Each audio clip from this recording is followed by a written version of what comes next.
That's right.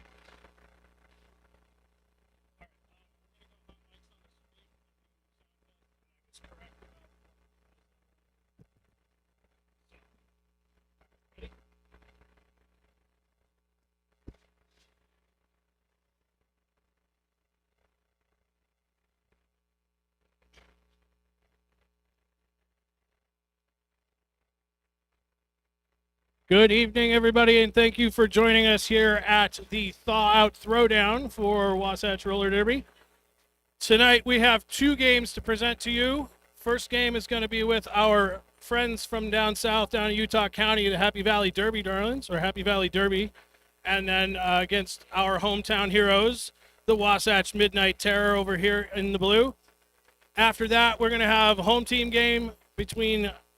They changed the name of the dark team, and I can't remember the name of it. Shifty, help me out here. Disco Devils? Disco Devils, that's right. Disco And the Hot Devils. Wheelers is still the same. So Hot Wheelers in red, Disco Devils in black and purple. They'll be coming up after the first game. I hope that all of y'all stick around for both games. It's going to be a hell of a lot of fun, or a heck of a lot of fun. Oh, no, wait, I can say hell of a lot of fun. The kids aren't here. Yeah, it's not the juniors tournament.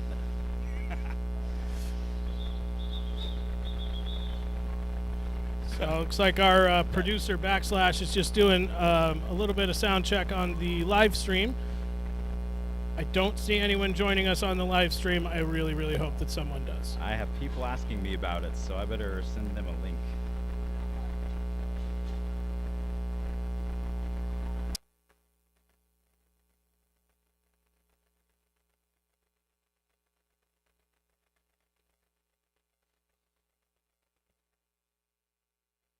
If you enjoy what you see tonight and you want to see how it's really supposed to be done, the juniors are going to be playing next weekend in a tournament against a whole bunch of teams coming from all over the western United States.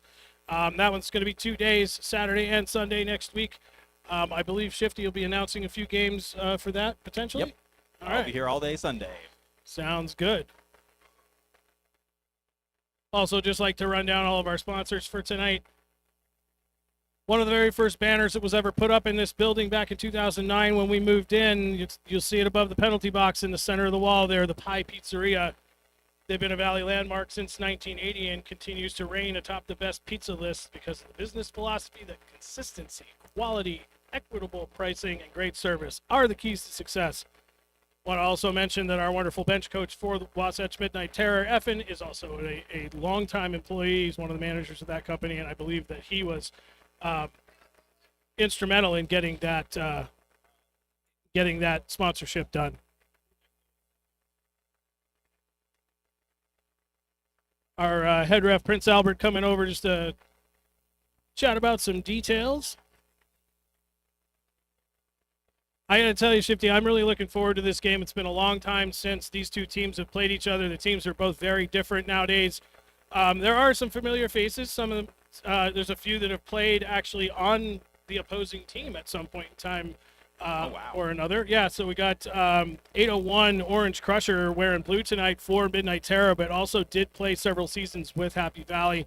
Over on the Happy Valley side, you've got Judo Nomi, who you'll see as a jammer. She played with Wasatch, actually started with Wasatch. And I think... trying to remember if there's any others over there, but at least two that have gone back and forth between the teams. Cool. Got all the secrets now from the other side. Haha. That's right.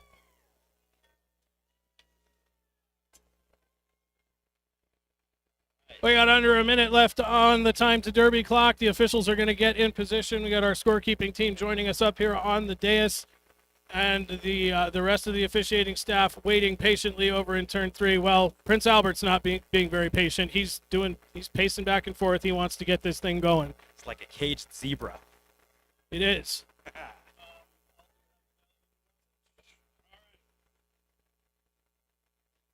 So, without further ado, I'm going to introduce the players for our first game tonight. We're going to start off with our visitors from Happy Valley. We're going to start off with the coaches this time. We got Ask Coach, Jedi Fear, and Claus, because we couldn't do it without the coaches. Starting the lineup, number 12, it's Cookie. Number 131, Kicking Assets. Number 17, Scardonyx. Number 19, Tootsie. Number 2113, Pearl of the Scars. 217, Jacqueline Hyde. 261, Judonomi. 275, Cersei Slamister. Number 360, Sparklin. Or, sorry, I get the...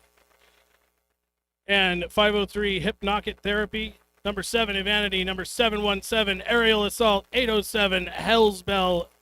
99, Disco. And not to be forgotten, number 10, Berserker.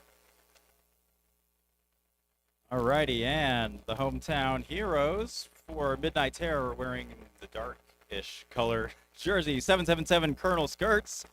Number 93, Devil's Ivy. 2324 Furious George. 444 Heartbreaker. 927 Hit and Roll. 84 Kills. 17 Krasnak.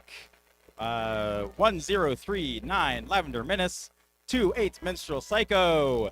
Number 22 Off the Rails. 801 Orange Crusher. 1028 Roller Bear. 56 Shirley Temper. Number 8 Taco Del Mar. And number 7734 Eve Hell. And our coaches, of course, Effin and the Tiger. That's La Tigra to you, sir. Oh my gosh. Yes, it is. All right, give all these skaters a hand. They're going to head to the benches. The officials are going to take their spots, and we're going to get this first game underway.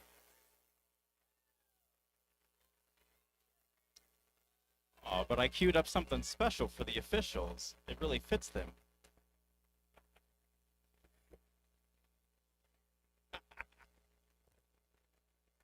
Love y'all.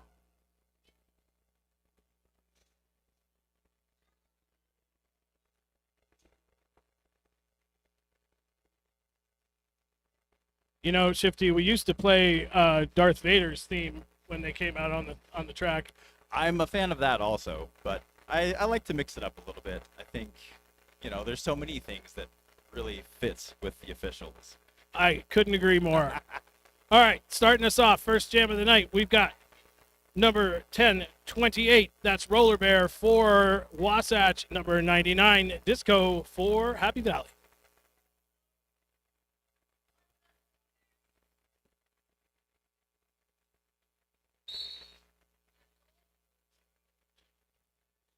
Both jammers running into some stiff resistance right off the line. Both packs very tight back here on the jammer line. Got a few bodies hitting the ground just up by the pivot line. Disco trying to fight her way through the inside.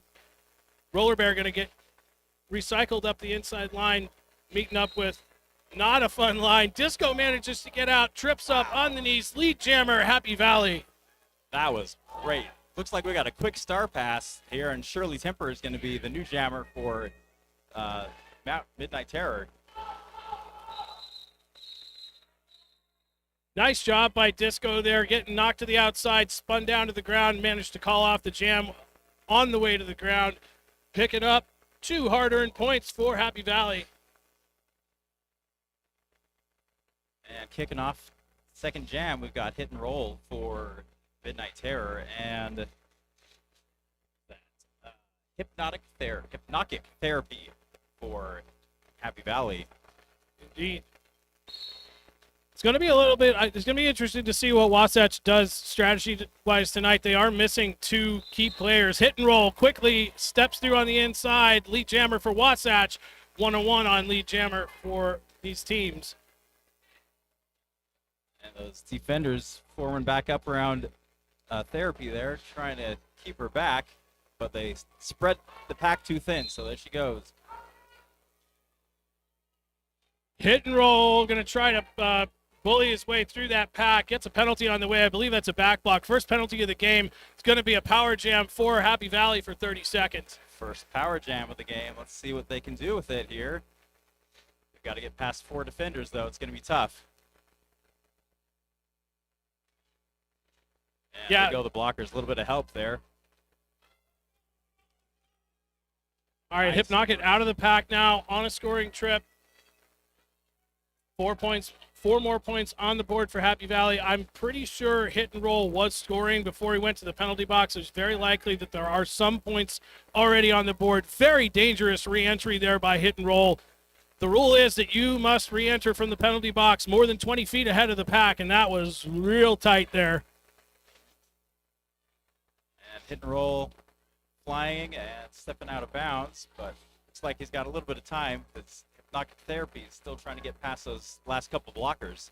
I don't know if he stepped out of bounds or was ushered out of bounds by Judo Nomi, number 261 right there. Interesting that 261 is blocking at the moment because she is predominantly a jammer. Interesting. But hit and roll found a little hole there and took advantage of it.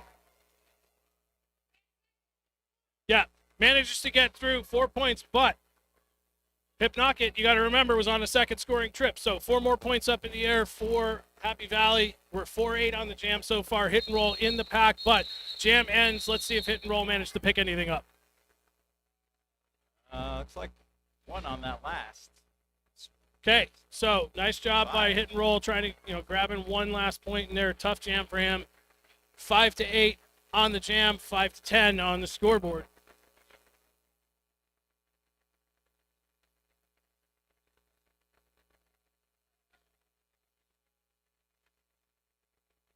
Got Hell's Bell jamming for Happy Valley up against Devil's Ivy. Both of them trying to push through the body of blockers. Not quite making very much progress. A lot of lateral movement, though, trying to find an opening.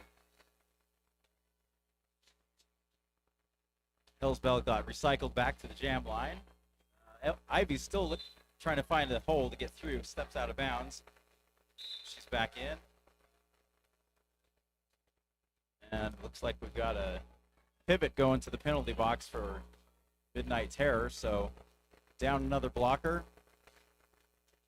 But still, no luck getting through for Hell's Bell. Trying to scrape those blockers off on her own blockers, but no luck yet. So we're about halfway through the jam. No lead jammer. Everyone's still trying to get past those for the initial pass. There we go. Hell's Bell made it through, so she's going to be the lead jammer for this last little bit. And it looks like we got a successful star pass to Shirley Temper for Midnight Terror. So coming in, and they're going to end that jam before any points are scored for Midnight Terror. Just dipped off the mic there for a second to say hello to our friend Bip, who, as I was kind of mentioning earlier, Wasatch it's going to be interesting to see what they do with their strategy tonight. Bip is one of their more utility players on the team, who is actually, I think, in Japan right now. Jealous. Yeah, I saw some pictures. I'm also jealous, but I wonder what time it is in Japan. It's probably like early morning-ish. Yeah, I'd have to look. My brother lives there. He's in Tokyo. Oh, lucky duck. I actually lived over there for 4 years, another lifetime ago. I miss it very much. Man, one of these days, I'd love to go. So timeout on the track here. Looks like it's an official timeout. The referees got a little huddle going on. Want to see what's going on there. They'll come tell us, or maybe they won't. If there's anything to tell, we'll spill the tea. All right. When I was officiating, we used to call those ghost timeouts. Get our together. Ah, yes, yes.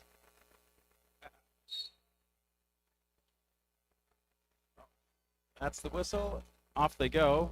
It's like Scardonyx is getting recycled way, way back to Neverland from Colonel Skirts there. Yeah, Furious George wearing the star for Wasatch, but running into some pretty heavy resistance there. Happy Valley's going to lose a Vanity to the penalty box. I'm not sure what the penalty was. I didn't see the hand signal, but that doesn't matter. Happy Valley's blockers doing a great job of holding George up. Yep, Scardonyx trying to pinball their way through the middle of those blockers. Still not getting far enough in to make them break their hold, so... Krasnak coming back from the penalty box. That's going to make it 4-3 packs for Wasatch. Going to give a little offense up there. Furious George using that offense out of the pack. Lead jammer Wasatch. And just like that, she's back and ready to score points. Going to the inside. Now skipping around to the outside lane. Oh, knocked out of bounds by Happy Valley. Both jammers recycled back there. Bip says it's 9 a.m. Shifty, by the way. Oh, not too bad. Wake up, have some coffee, watch some derby. Right? All right, go. Furious George George finally out.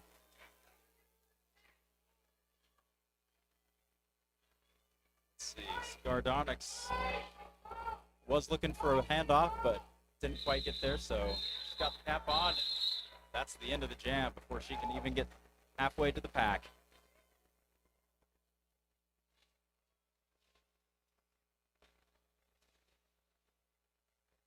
As I assumed it would be, tight game here already. 4 jams in, 11-12 the score. Looks like it's Disco versus, who is that? That's Roller Bear. Defenders are going to start right up on the line there. No breathing room. Got a sea of bodies there in the middle. See who can emerge. Roller Bear trying to find line on the outside. Runs into Kickin' Assets. Kickin' takes her to the inside. Going to recycle her back behind the jammer line. Whistle's going up front here. Not sure what that call is. Looks like direction penalty. We got a Wasatch blocker going to the penalty box. So that evens out the blocker numbers here. Yeah, 3-3 packs. Cookie taking a seat over there for 30 seconds as well. But as before, some really stiff blocking from both teams. But it's Happy Valley out first. Lead jammer. Nice. That's Disco coming around here. And Roller Bears almost made it through. One last blocker to get past. Yeah, that's Kickin' Assets, who's been playing roller derby for a very, very long time. Very good skater. Just couldn't quite hold Roller Bear there. Roller Bear's out on scoring trip. Let's see. Happy Valley's going to call it off, shutting down Roller Bear. So let's see what the jammer referees have to say.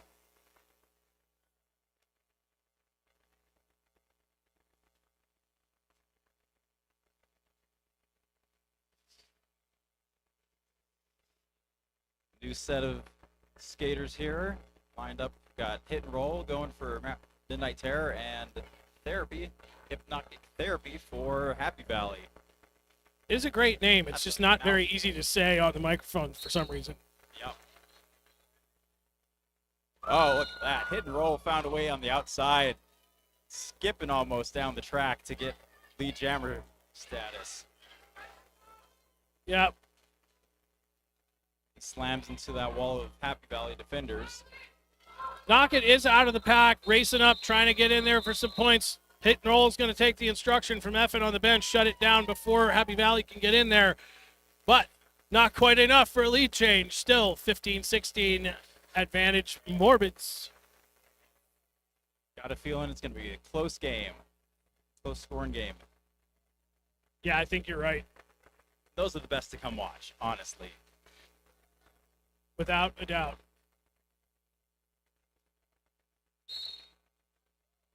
So number 93, Devil's Ivy, wearing the star for Wasatch, tiptoes down the inside line. Happy Valley blockers can't catch her. She's out lead jammer and already back around on a scoring trip. Hell's Bell has the star for Happy Valley, got held up by Orange Crusher number 801, dropped to the back, still stuck on initial pass here. Ivy not having a whole lot of luck getting through, getting a little bit of help from a friend in the form of the pivot number 84. And that's going to be Kills. Not quite a big enough hole to fit through yet. No, it's, once again, and I think we're going to be saying this throughout the game, blocking has just been phenomenal. Communication between the blockers on the track is amazing. But jammers are smart, jammers are tough, and Ivy is both of those things, and out she is. 4 points on the board for Wasatch. Yep. Bell's back up on her skates for another try to get through. Number 12, Cookie going to catch Ivy on the outside, drag her all the way back behind the pivot line down to turn 4 here. Oh, looks like Bell finally found some space on the outside. Going to be out on a scoring trip, but Ivy's going to shut it down before Bell can score. That is a lead change, folks. Wasatch, the home team, taking the lead by 3. Sorry, not by 3. Oh, 7. Yes, by 7. All right. Got Furious George jamming up against Gardonix.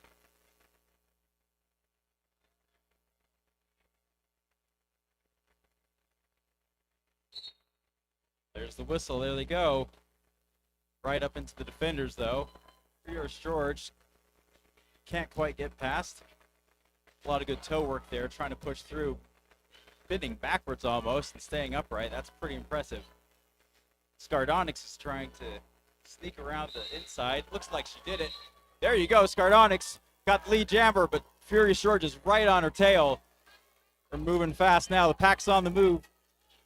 These jammers are going to have to catch up, see if there's any holes in there to score points. Coming around here at the bottom of the track. And, yep, looks like she's going to call it off. See if they got any points out of that. 1 point. No, 2. No, that's a 2. 2 points. That's good. Nice quick jam there.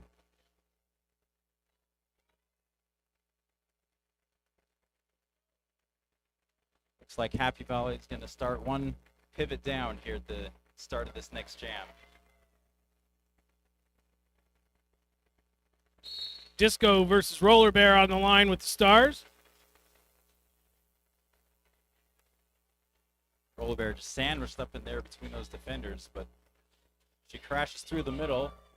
Once again, it's number 84 Kills, the pivot for Wasatch up there, causing all kinds of trouble, making some room for Roller Bear. Out she goes, lead jammer, Wasatch. Disco getting recycled back to the jam line. She's going to try again here, try to get that initial pass finished. Disco taken out to the outside, just barely gets knocked out, like one wheel over the line, but it doesn't matter, one wheel counts. Oh, quick footwork. Disco's through now. Pack's on the move, try to spread those defenders out and make an opening for Roller Bear to get through. Also going to try to shut down the jam there with a couple of Happy Valley blockers in the penalty box. Unfortunately, that didn't work out. Well, there were 2 Happy Valley blockers in the box. One's out, kicking assets, still taking a chill for what's left of 30 seconds. So it's going to be pack advantage Wasatch to start this jam. But not before an official timeout, apparently. So we're officially going to figure something out. Looks like the tape on the track is coming apart, and that's part of the game. But you know what? That gives us time for sponsors. Sponsors. So we talked about the Pie Pizzeria already. Also, tonight's after party is sponsored by and hosted at Big Willie's. 17th and Main, just down here. If you're going to go that way, I would suggest going over 13th and not down 17th, because if the train's there, you're going to get stuck forever. But Big Willie's is across the street from Little Willie's, which, not even kidding, I used to work there. Which one was first? Well, it's Willie's Lounge, actually, is the name. That was the first one. Big Willie's used to be called Batters Up back in the day. Some of you might remember that. I had a club membership there when that was a thing in Utah. All right, it's Hip Knock It, number 503 wearing the star for Happy Valley, and 927 hit and roll for Wasatch. Hit and roll, going to hit a hole on the outside. Turn 1, lead jammer, Wasatch. It's coming in fast. He's got quick feet. Let's see. Oh, he did jump the apex. I thought he might pass it up, but should have known better. He loves to fly. He does indeed love to fly. All right, Knock It out of the pack now for Happy Valley. Half a track behind. This pack is once again speeding up, trying to open up that distance, give Hit and Roll some time. He gets knocked to the inside, going to call it off. What did he get? 7 big points. Look at that. 7. Yeah, didn't quite manage to pick up the 4th on that second scoring trip. And big score change here. Wasatch really taking the lead. About halfway done with the first period. See if Happy Valley has an answer to this. 807 Hell's Bell wearing the star for Happy Valley. Number 93 Devil's Ivy for Wasatch. And Happy Valley's got a slight advantage because the pivot's sitting in the box right now. Looks like they got it. Hell's Bell is the lead jammer. Ivy getting knocked to the inside of the track. And Hell's Bell just cruises on through. But looks like they caught her there at the end of the pack. There, she found an opening on the inside. Ivy's still trying to get done with that initial pass. And with Happy Valley in control of the clock here. With Lead Jammer, they can run this as long as they want. And it looks like they've got time because Ivy still hasn't completed the initial pass. That means no scoring yet. But here it is. Colonel Skirts, the OG, number 777, the pivot, taking the star pass. But not going to get a chance to do anything with it. Jam is called. It's going to go advantage Happy Valley. 8 points to 0 on that jam for them. That's a nice job closing the gap by Happy Valley.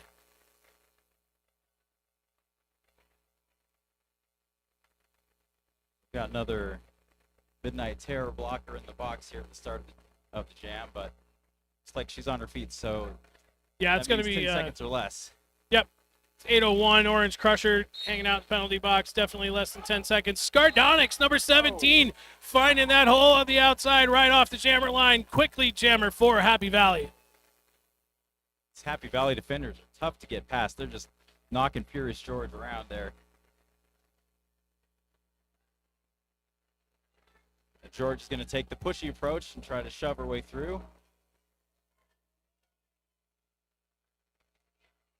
Skardonix duking it out with Orange, and I think it's Taco Del Mar there. Manages to push them out of play in front of the pack. You got to stay within 20 feet of the pack, just like on so many rules in roller derby. Skardonix around the track once again, into the mix, trying to pick up some more points. Swinging to the inside.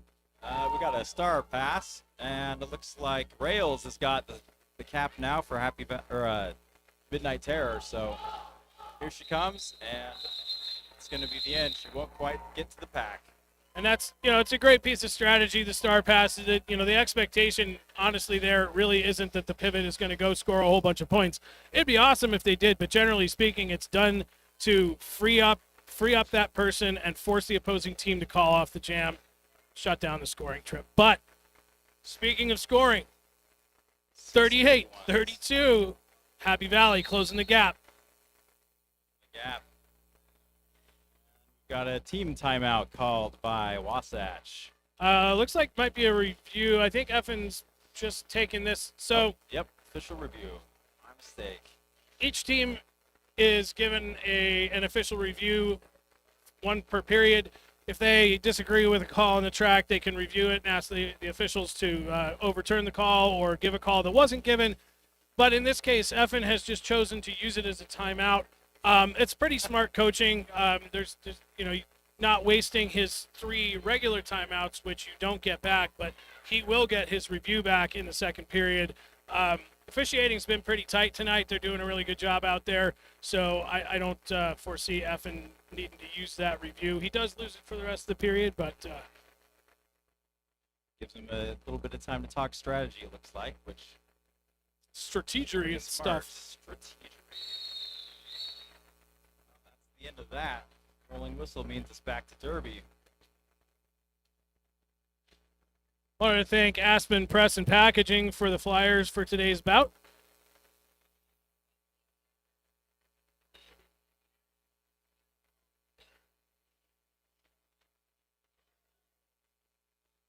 So we've got Disco jamming for Happy Valley, Roller Bear for Midnight Terror. They crash in. Oh. Roller Bear around the outside. There she goes. Yeah, that was a nice move there. Orange Crusher made some room for her on the outside. Bear did a little roll, and out she goes. Lead jammer into the pack, though, meeting up with Cookie and kicking right there, getting knocked to the outside by Cookie. Yep. Disco is stretching those bridges pretty thin. She did it. That is not a wall of blockers I would want to be going up against without help. Roller Bear getting the instruction from the bench to call that one off. We're going to go 0-0 on that jam and start it over. Yep. So Wasatch with the lead still, but it's a very small lead as far as roller derby goes. No, it looks like Bear did actually manage to get hips past one blocker. That is the metric. You have to get your hips past the hips of your opponent in order to score the point. And in that scrum there, Bear did manage to pull off one very hard-earned point. All about the hips. Indeed. Here's hit and roll, jamming for Midnight Terror. And it's Knock It once again, 503 with the star for Happy Valley. Hit and Roll's made it through as lead jammer. And, yep, Knockett's not that far behind now. There he goes, flying and calling off the jam midair. Nice little hop there by Hit and Roll. Nothing dramatic, nothing showy, just enough to get over the line, get past the blockers, get back on the ground, and call it off. It's a good move because the defenders can only stretch so far into that empty middle area without going out of bounds themselves. So sometimes you got to jump. It's true. Devil's Ivy wearing the star for Wasatch. It's Hell's Bell wearing it for Happy Valley. I think the back is empty. Yes, 4-4 packs on the track. Great defense there by Happy Valley. Yep, knocked Fury Shorge out. She's got to get recycled way back here where she started. That's kicking assets. Great defense there. Yeah, Kickin and Cookie, number 12 there, they've been playing together for a really long time. They don't even have to talk to know what's going on the track back there. It looks like Orange Crusher, number 801, going to go take another sit down in the penalty box. But in the meantime, it's Hell's Bell out lead jammer for Happy Valley. Comes approaching the pack. Time to score some points. Devil's Ivy still there. She made it past the packs. Now she's on to scoring pass. Yeah, both jammers on a scoring trip now, but Bell's going to get knocked to the outside, getting the instruction from the bench to call it off. Let's see what she managed to pick up before. Managed to get all 4 of them. See, you swirl around in the pack long enough and you pass everybody's hips. You get all 4 points. Got another official review called. This one by Happy Valley because there's none left on Wasatch side. Looks like Ass Coach is actually going to use his review. Ah, he wants something reviewed.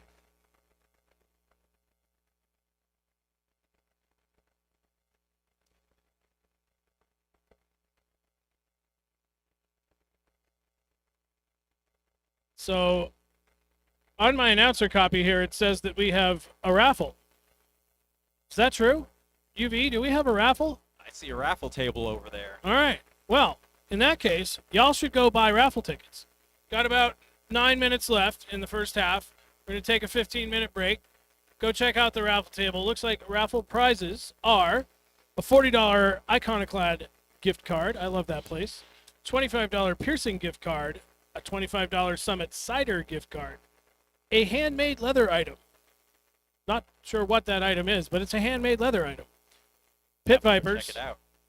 And a Lovebound Library gift card. Sounds pretty good. So check out the raffle table at halftime. Buy a few tickets. Listen up for when we'll announce.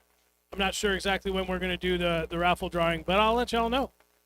You know, you might just have to stay for the second game. I think that might be Worth it. part of their strategy is to get you to stay. Yep. You know what we need for that? Food truck. Oh, man.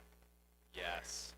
You know, if the Pie had a food truck, I'd probably go there. I mean, they do have they have a trailer. They don't that they haul around like to Utes games and stuff. They sell pizza at the Utes games and things like that.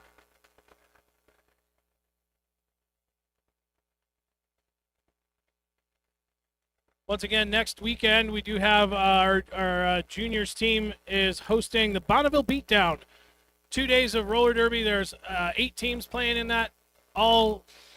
We got our referee Sushi coming to tell us what that review was about. I'll let Shifty get that info, and once the head ref has let the coaches know, we'll tell you.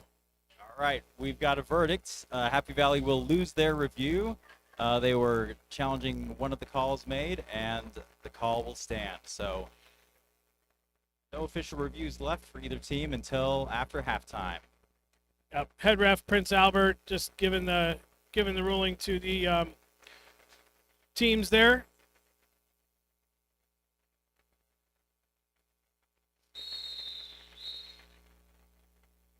That sound means we're back to Derby. It's Furious George versus Scardonics on the jammer line. Looks like it's going to be 4-3 pack advantage for a few seconds here for Happy Valley. Skardonics going to get forced to the outside by Colonel Skirts. The pivot for Wasatch, going to reform that wall at the back with off the rails. George made a run for the outside lane, got knocked out of bounds there. Yeah, managed to take 717 aerial assault with her, though. That's a bonus. Yep. Got Orange, number 801, trying to give some offense up there, but that's a pretty stout wall on the Happy Valley side.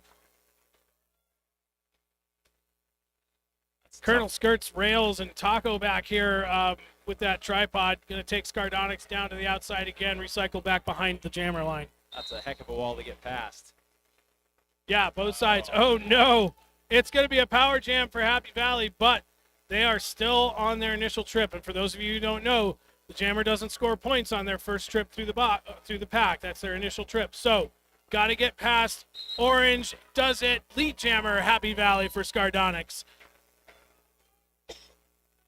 It took over a minute for Skardonics to get out of that pack. That's a rough one, and you're going to be one tired jammer after 2 minutes of that. Yep. They've got the pack moving. Let's see if Skardonics can find a way through down to the last jammer, but that's Colonel Skirts. It's going to be tough to get past. Looks like she made it. Wondering if there was going to be a penalty call there. Nothing called. Man, oh.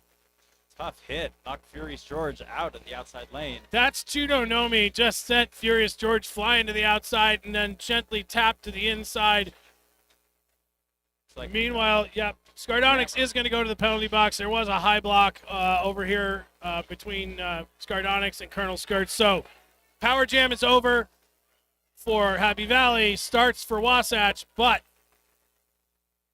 only 3 seconds left. Can George get in, manage to get a point? I don't think so, but I'm pretty sure Skardonics got through and is sitting on 4 points. I may be wrong, but I'm pretty sure Skardonics got some points on that. Got official timeout.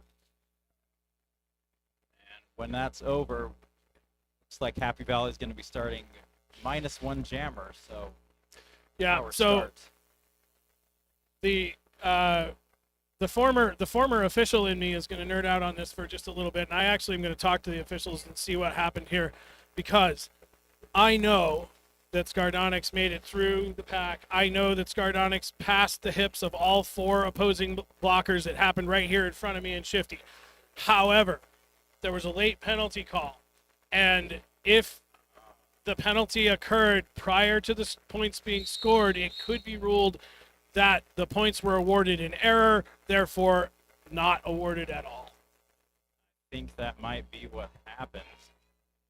I'll have to ask Prince Albert over a beer at Willie's, at Big Willie's after the game, because y'all are going to come join us, and then I'll be able to tell you what happened. Oh, yeah. Now, if I'm not mistaken, Skardonics cannot be the lead jammer for... No, right now, Skardonics could be. However... Oh. But Roller Bear is. Roller Bear's already out. Lead jammer's closed. But to answer your question, Skardonics started the jam in the penalty box. Had Skardonics managed to come out of the penalty box and get out first, they are still eligible for lead jammer. It's only if you get a penalty in the jam and you already had lead jammer or you hadn't earned it yet that you lose the ability to get it. Ah, that's right. Okay. Body's hitting the floor. Yeah, that's the duo of Lavender Menace and Colonel Skirts. 2 blockers I wouldn't want to go up against alone. Not a chance. We got a star handoff to aerial assault, but jam ends. We won't see what would have happened. That was kind of a crazy little jam there. All kinds of things going on. A little hectic. 12 big points for Wasatch out of it, though. Yeah, 55-36, Wasatch in the lead, but as you saw, they were up by 20 points at one point in time, and then Happy Valley closed that gap. They've opened it back up again, but 5 minutes in roller derby is an eternity. Yep, and there's a lot of time left to play. Hit and roll, making some fast moves. Let's see if he got the lead jammer. Can't quite see. Yes, hit and roll is the lead jammer. He's going to turn around, do a little offense, a little blocking of his own. Slamming past those defenders.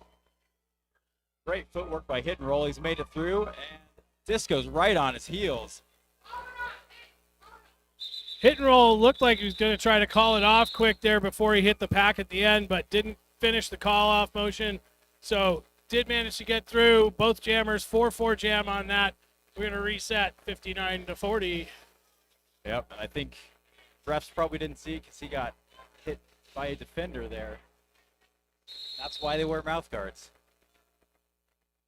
It's true. It's a full contact sport, and they pay to do it. I mean, Love it. Well, we've got a timeout, official timeout, I guess. yeah, it looks like What's going on?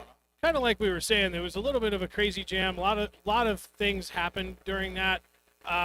You had jammer swaps coming in and out of the penalty box, star passes, lots and lots of things going on. The pack got a little bit wild.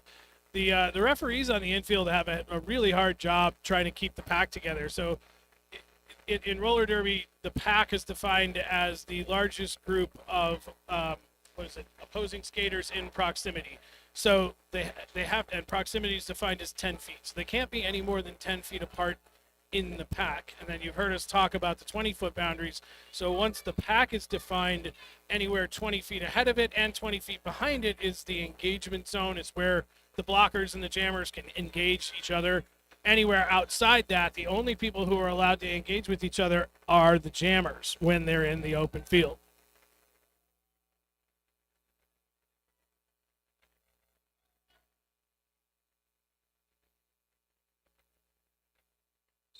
That better, folks?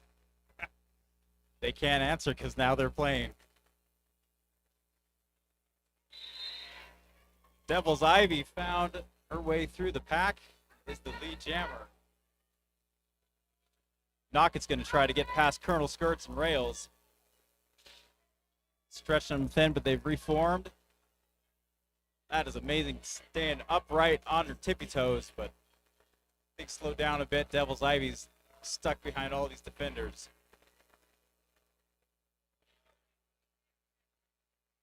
And we got a bit of a gridlock here, folks. Got Knockett getting squished in between Rails and Colonel Skirts over there.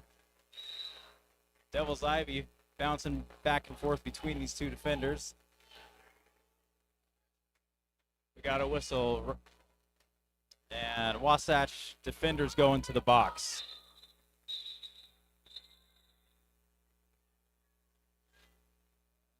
That is the end of the jam. 2 points out of it from Devil's Ivy for Wasatch.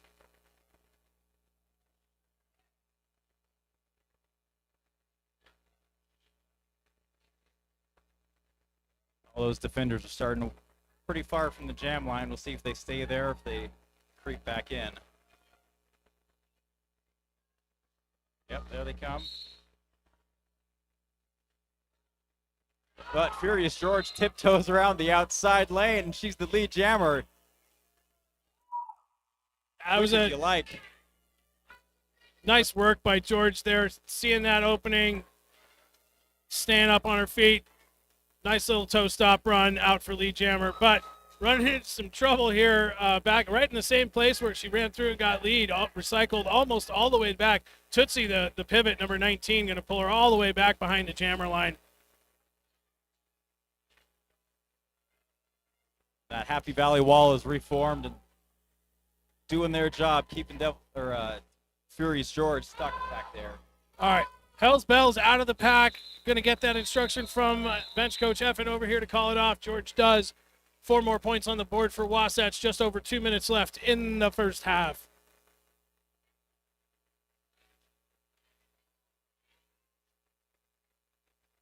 Do want to mention here at the 2-minute warning, I know some of you may need to use the restroom at halftime, but please let the skaters and officials use the restrooms before you. They're over there in the corners, but give the athletes some time to use the bathroom before you do.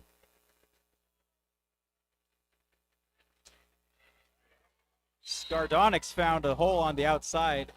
It's the lead jammer, but looks like Roller Bear, almost made, but got knocked out of the outside lane.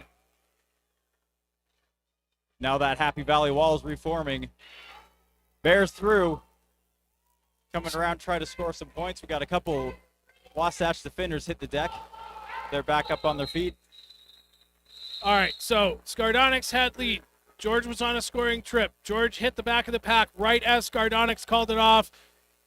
Looking at the Jammer referees, looking like Skardonics picked up 3 and maybe would pick Wasatch managed to sneak in 1. Well, we got less than a minute of play time left. This might be the last jam of the half. Potentially. We'll see. Couple fast jammers queuing up. Hit and roll going against Disco. Yeah. Hit and roll doing his normal footwork. Crashes through the middle of the defenders, and he's the lead jammer. He's coming around fast. Disco's got through, though. Yeah, Disco's out. Gonna call it off quick. So, Yep. roller derby rule that most people probably don't know: if there's less than 30 seconds on the period clock at the end of the last jam, unless there is a timeout called, there will not be another jam. So we're going to run the clock out here most likely, but we're going to watch that man in the black over there on the pivot line and see what he does, because he is in charge of the clock. Master of time. That'll do it. All right, that's it. 15-minute intermission. Shifty and I are going to go take a break. Hit that raffle table. Once again, please do allow the athletes and the officials to use the restrooms first. We'll be back.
Right, folks, we got 1 minute till Derby time, so just enough time to grab some raffle tickets and find your seats again, or whatever it is you're doing.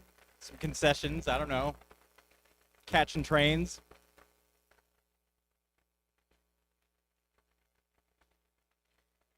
And speaking of raffle tickets, so the story with the raffle is we will call the prize winners in the middle of the second game. So you have to stay and watch some more awesome roller derby to hear the raffle prizes.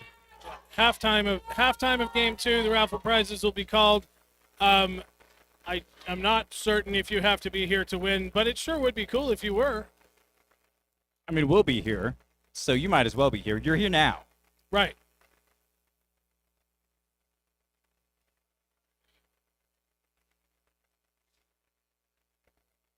All right, so a little bit of an uphill battle for the Morbids coming into the second period, but they have overcome bigger deficits before. I have seen them do it myself.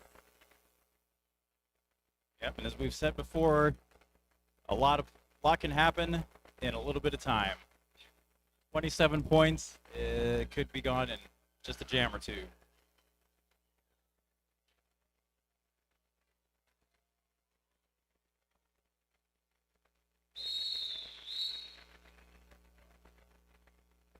So it looks like Wasatch is going to start down one, 4-3 pack advantage for Happy Valley. Got Knock It and Roller Bear on the track with the stars. Roller Bear trying to stay in bounds up on the toe stops, but knocked out. Knock It's trying to push through that wall. They are pushing right back.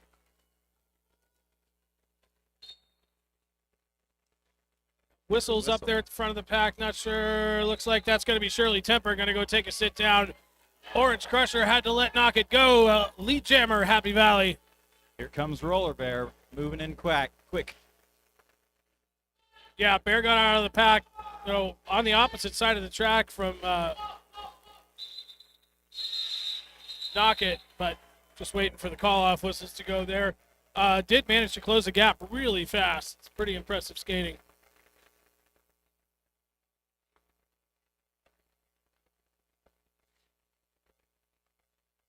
Four points on the board for Happy Valley. 4 points closer to that lead change.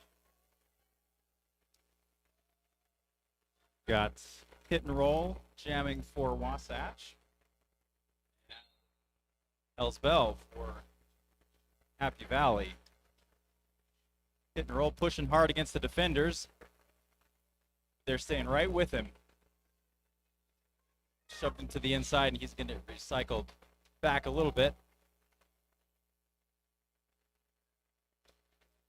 It's like that's Vanity, Judo Nomi, and Pearl up there fighting it out with Hit and Roll. I think it was Judo finally managed to get him out to the inside. Hit and Roll going to go down to the ground, popping back up, going to slide through the defenders. Wow. Oh, no, doesn't make it. Hit and Roll going to the penalty box for a cut. So, cutting the track penalty, you cannot go out of bounds and gain position on another player. You have to come in behind the person who knocked you out of bounds or your previous position on the track. That is called cutting the track. It's going to be a power jam for Hell's Bell. Let's see if she can get past those defenders. Putting up a heck of a defense. Got some movement on the track. Thinning things out a little bit, but they've reformed around, and Hell's Bell's right back up against that wall. Number 261, Judo Nomi, taking a chill over there in the penalty box for Happy Valley alongside Hit and Roll. Both of them back on the track now. Hit and Roll hitting that pack at full speed, splits them open and out on an initial trip for Wasatch. Knock It still has lead jammer fighting it out back there. Going to get the yell to call it off.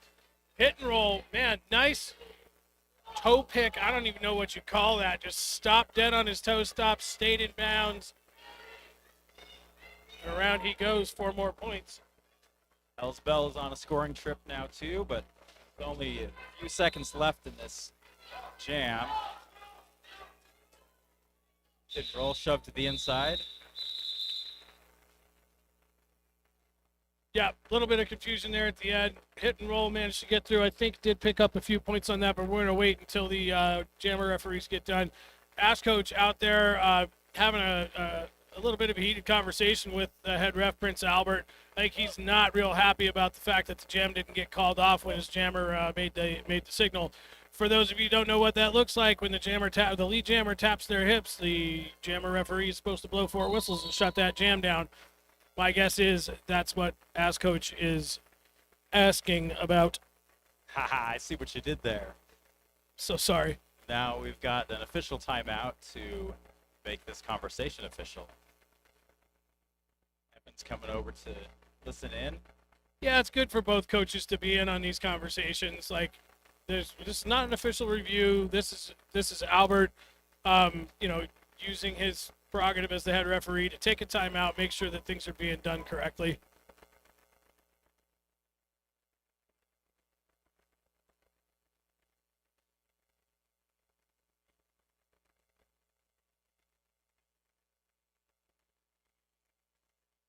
Data, our jam timer, coming over and reminding Prince Albert to keep things on track, on time.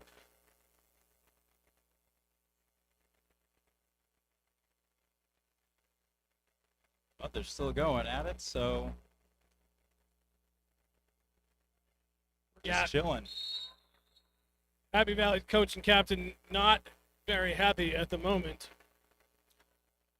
Rolling whistle means that's the end of the official timeout, so whatever was decided. That's why Happy Valley's coach wears the sunglasses all the time. He wants to look mean, but he just can't without the sunglasses. His eyes are smiling all the time, I promise. I'll take your word for it. I have been on the I've been in Prince Albert's shoes as an official on the other side of that conversation. But meanwhile, enough about that. It's Devil's Ivy out first for Wasatch Roller Derby lead jammer. And Wasatch defenders shoving Skardonics around. Yeah, Ivy's already back in the pack on a scoring trip. Skardonics manages to find a huge opening on the outside. That was good fake off for the cap. Even fooled one of the refs, I think. Yeah, it really was. That was a great job by Happy Valley getting their jammer out, making a huge hole for him, forcing the call off. Ivy's only able to pick up 1 point on that jam. Really nice job there by Happy Valley.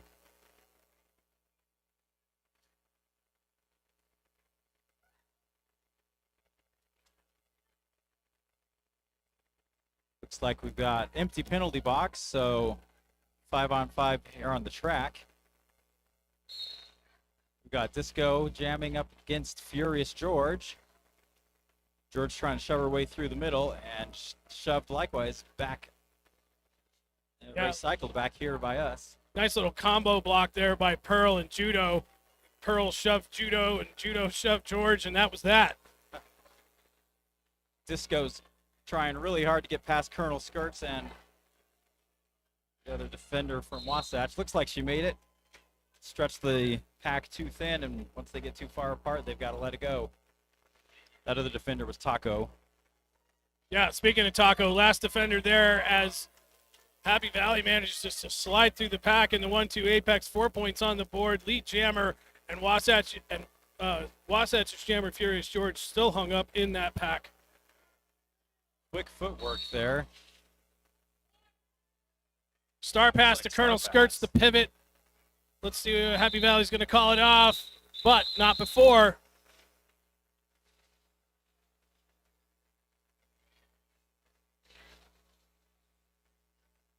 Eight big points for Happy Valley out of that jam. Closing that gap a little bit.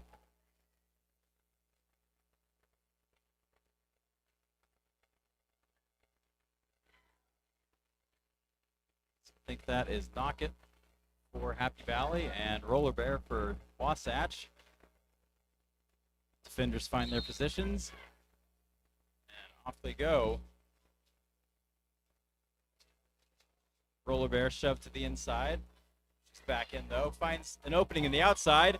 Smashes into the last defender, but now that one's got help, so shoving and Roller Bear made it through, not without drawing a penalty, looks like, on one of the Happy Valley defenders. Yeah, it's number 12, Cookie, going to take a sit down, knock it out of the penalty box for, out of the pack for Happy Valley now.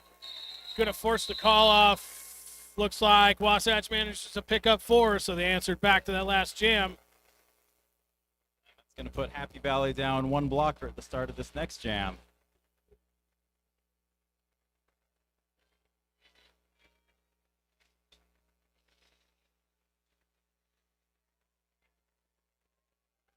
Once again, I'd like to remind everybody that our after party will be at the Big Willie's tonight, 17th and Main, over just here in Salt Lake, just down the road. Thanks to them for sponsoring us and hosting the after party. Hit and roll, tried to smash past the defenders and gets recycled way back beyond the jam line. Found an opening on the inside, though. Quick feet, and he's the lead jammer. Yeah, Judo Nomi and Aerial Assault trying to close that gap, but couldn't close it fast enough. Hit and roll, taking advantage, gets through, but back around now on a scoring trip, runs into the same duo. It's Judo and Aerial again, with a little help from Cookie, number 12, up in the front. Hit and roll, trying frantically to get past, but he's knocked out. Got an injury on the track, so we're gonna take things down a minute and let the medics do their job. Yeah, nice hit there by Judo Nomi against hit and roll over here in just ahead of the pivot line. Nothing illegal about it. He just hit the ground funny. It is concrete. It does hurt. I promise. I know.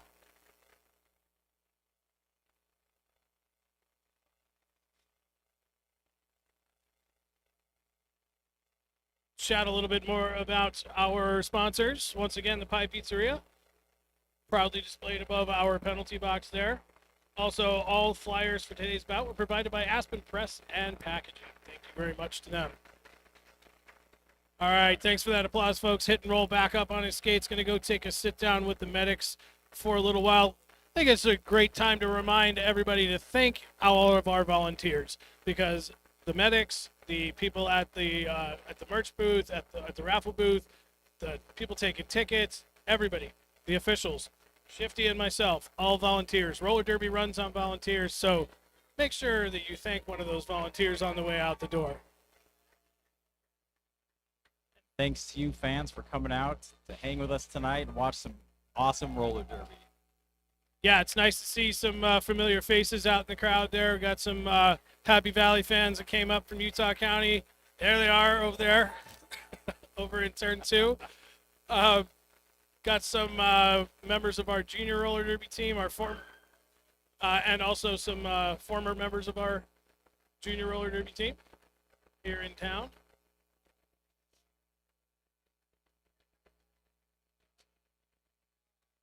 It's like players are ready to go. Now the officials are ready to go. A little too ready. Ivy's like, come on, let's go. I want to go. That's the real whistle.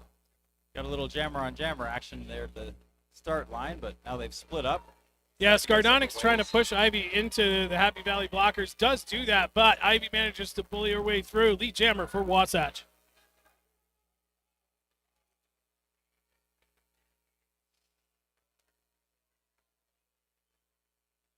Scardonics is out there. The last 2 defenders made it past the last one. Oh, but knocked out of bounds by Menstrual Psycho. She's going to get recycled back to about the middle of the pack there. Right. So one thing to note there is Menstrual Psycho may have knocked Scardonics out of bounds, but Psycho also went down. And that's one of those instances where the cutting the track rule is negated, because the initiator of the block that puts you out of bounds is now down and or out of bounds. You can't cut them anymore. A lot of newer jammers aren't either confident enough to just get up and keep going and trust that the official's going to see it that way and not make the call. So Scardonics played it safe, recycled back in, still managed to pick up. Oh, no points on that one, but 2 points for Wasatch.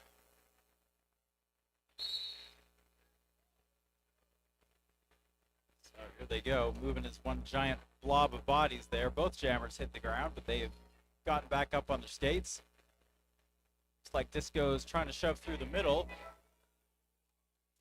pushing the pack out, making everybody spread out, get nice and thin, but can't quite get there. She got it. Disco's made it past the last defender. She's the lead jammer, but here comes Furious George right on her heels. Number 7, Vanity from Happy Valley, going to go take a sit for 30 seconds. Not sure what the penalty was, but Disco's going to call this one off, shut down Wasatch's chances to score. Going to get those 2 points back from last jam.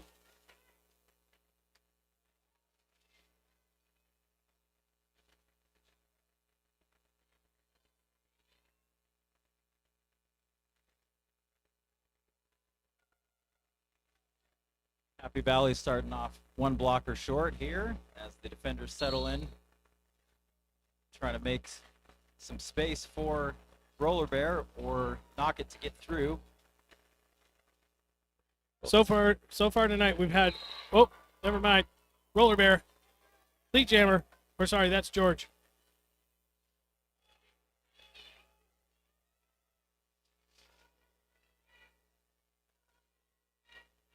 Knock it, trying to get past defenders, split one of them off, but looks like they shoved her out of bounds, and she's coming way back, recycled way back by Orange Crusher, I think that is. Yeah, number 801. I think we might have lost our one online viewer at halftime. Oh, man. She's probably doing fun stuff in Japan. Yeah. So as I was mentioning earlier, Wasatch does have 2 players that are 2 key players that are not here with them on the bench. One of them, of course, is Bip, who's out having a good time. The other one is our friend Knuckles, who is a member of the United States Air Force and is going to be deployed. And so we hope that she stays safe and comes back real soon. That's the end of that jam. It's like 6 points came out of it for Midnight Terror, forcing that lead up a little bit farther. All right, so I was wrong. Bip didn't leave. She's scolding me on the live chat in the feed here. That's what you get. Yay, Knuckles is on the feed too. Excellent.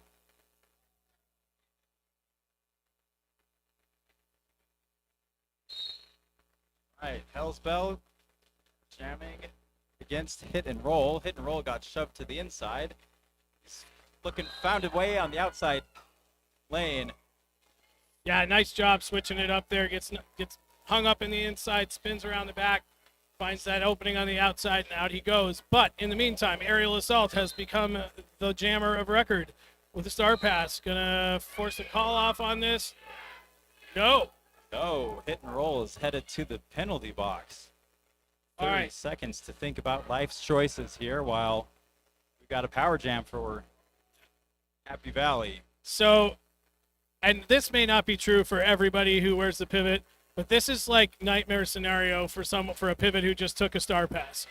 But Aerial Assault managing to stay on her feet, out, scoring 4 points. And I say it's nightmare scenario because of this, because the whole point, as we were talking about earlier, of the Star Pass was to force the call off, get a fresh jam and a fresh jammer out here. But what happened? Hit and Roll got a penalty right after the Star Pass. So now Ariel has to skate out the remainder of the jam as the jammer. I can tell you from experience that no pivot is happy about that. Hit and Roll is happy to be back on the track. It's flying over and into the apex. We got a ref went down.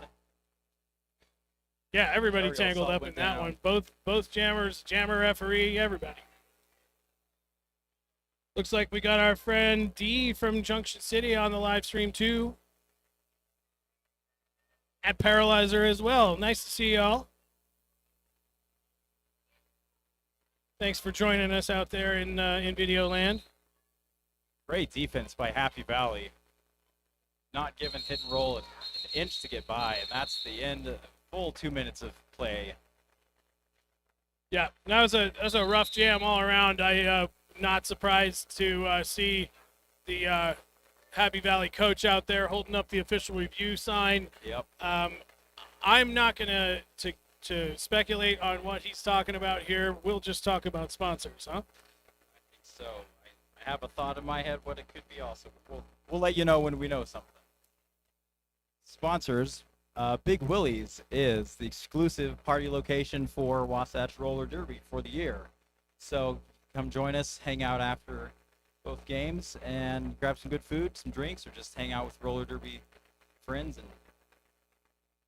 yeah, check out Big Willie's. Yeah, they do have a good kitchen there. There's food.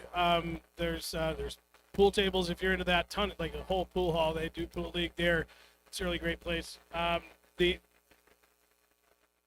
Willie's Lounge, call it Little Willie's across the street, was actually the original after party location for Wasatch Roller Derby, and we have had many a good time in that establishment. I rescued off the wall from there. They're under new ownership now since those days, and there used to be a picture of the original Midnight Terror, the Wasatch travel team, with their coaches, signed by each player with their number on it, that hung on the wall in Willie's. And I noticed one day when I was in there playing pool that it had been taken down. So I went and asked my friend, who's the bar manager, and he said, "Oh yeah, the new owner took a whole bunch of stuff down, and not really sure where it is." Well, a couple of weeks later, he had found it, and he gave me that picture.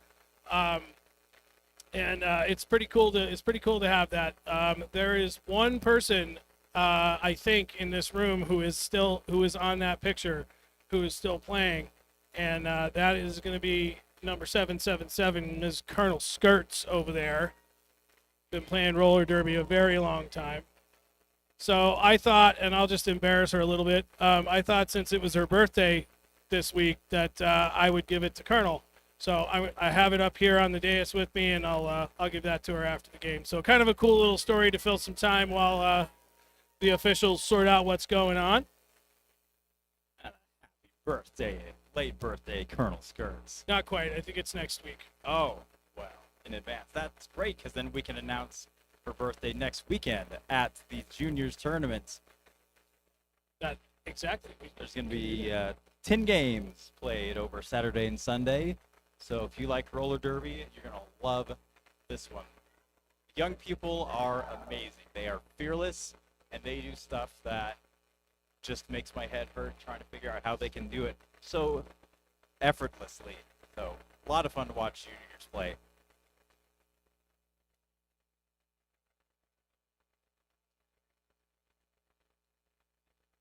It is important to get everything right, and I know that sometimes watching the officials talk about what happened on the track during the last jam for an extended period of time doesn't make the greatest TV, but it's important to be right. So let's see what Sushi has to say.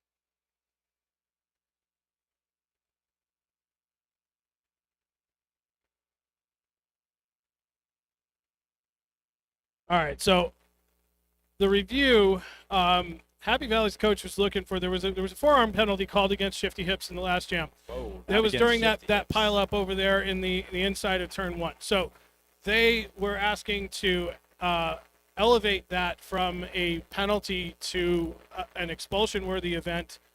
They felt that it was dangerous and didn't fit the spirit of the rules.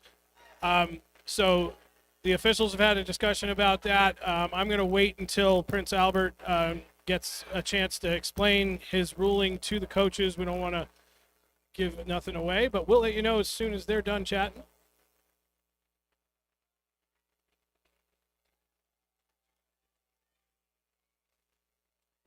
Don't forget to take a moment to head over to the raffle table. $40 Iconoclad gift card, $25 Piercing gift card, $25 Summit Cider gift card, an unknown handmade leather item.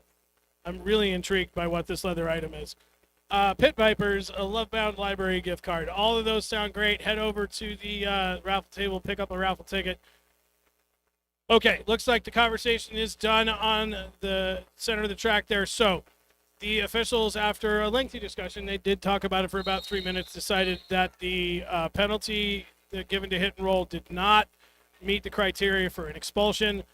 So Happy Valley will lose their review for the period. Hit and roll will get to play for the rest of the period. And we're about ready to start up once again with number 93, Devil's Ivy, finding a hole on the outside. Little help from Eve Hill there with the block. Lead jammer, Wasatch. Skardonics found an opening on the inside lane, though, so we are moving fast now. Skardonics got to play a little bit of catch-up here, but close enough to make Devil's Ivy call the jam off before Happy Valley can get any points out of it. Yep, and I didn't know. Well, I did notice, but we were dealing with the official review. Wasatch managed to breach the century mark on the scoreboard there halfway through the second half. Pushing that lead up just a little bit at a time. Sometimes that is what it takes. Here goes Furious George jamming against Disco. And both sets of defenders playing tight defense. George is up a little bit ahead, but still no room to get past those defenders. No. Disco found an opening, though, on the inside lane. Disco is the lead jammer. She's wasting no time to get back to the pack and attempt to score. Furious George has made it through, and the pack is on the move. Minstrel Psycho, the last defender. Disco made it past. Calls off the jam there, so 4 big points for Happy Valley.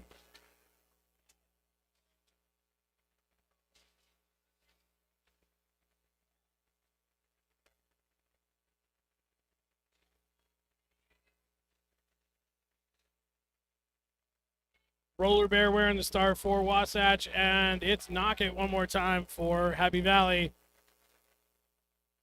Full packs on the track. Everybody lined up back here at the jammer line. Both jammers going side side, trying to find some room. Neither one of them doing a very good job of that right now, thanks to the blockers on both teams.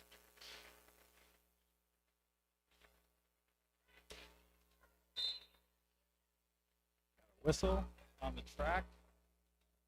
Didn't see what it was. Roller Bear got knocked to the inside by by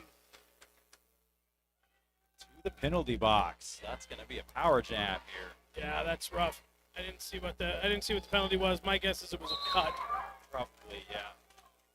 So Knockett is the lead jammer, and a little bit of time alone there. Yeah, this is really good news for Happy Valley if they can take advantage of this, which I think they are now. Really nice blocking, making some room for Knockett to get through. 4 more points on the board. Still got about 15 seconds, maybe 20 seconds left on the penalty on the power jam here. And Roller Bears back on the track now, slamming into the defenders. She's got a little bit of space to catch up.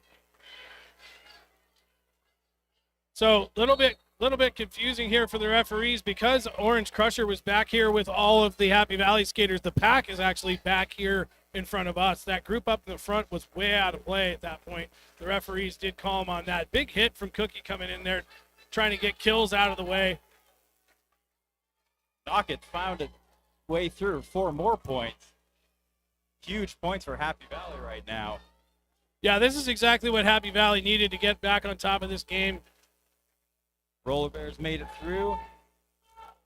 Knockett gets knocked out of bounds and calls off the jam before Roller Bear can get any points. Yeah, really nice jam for Happy Valley there. Cut that lead almost in half. That was big movement.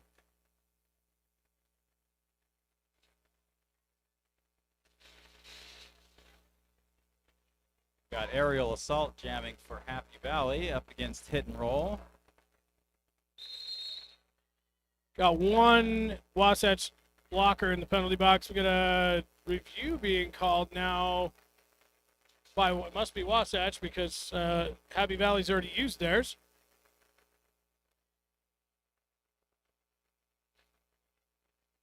And 11 minutes of play time left after this review. You know what I realized, all this talk about the officials and all this stuff, and we announced all the teams' names. I just realized we haven't told you the names of the officials. Oh my goodness, that is a shame. It really is. So I know we've already talked about the head referee, Prince Albert.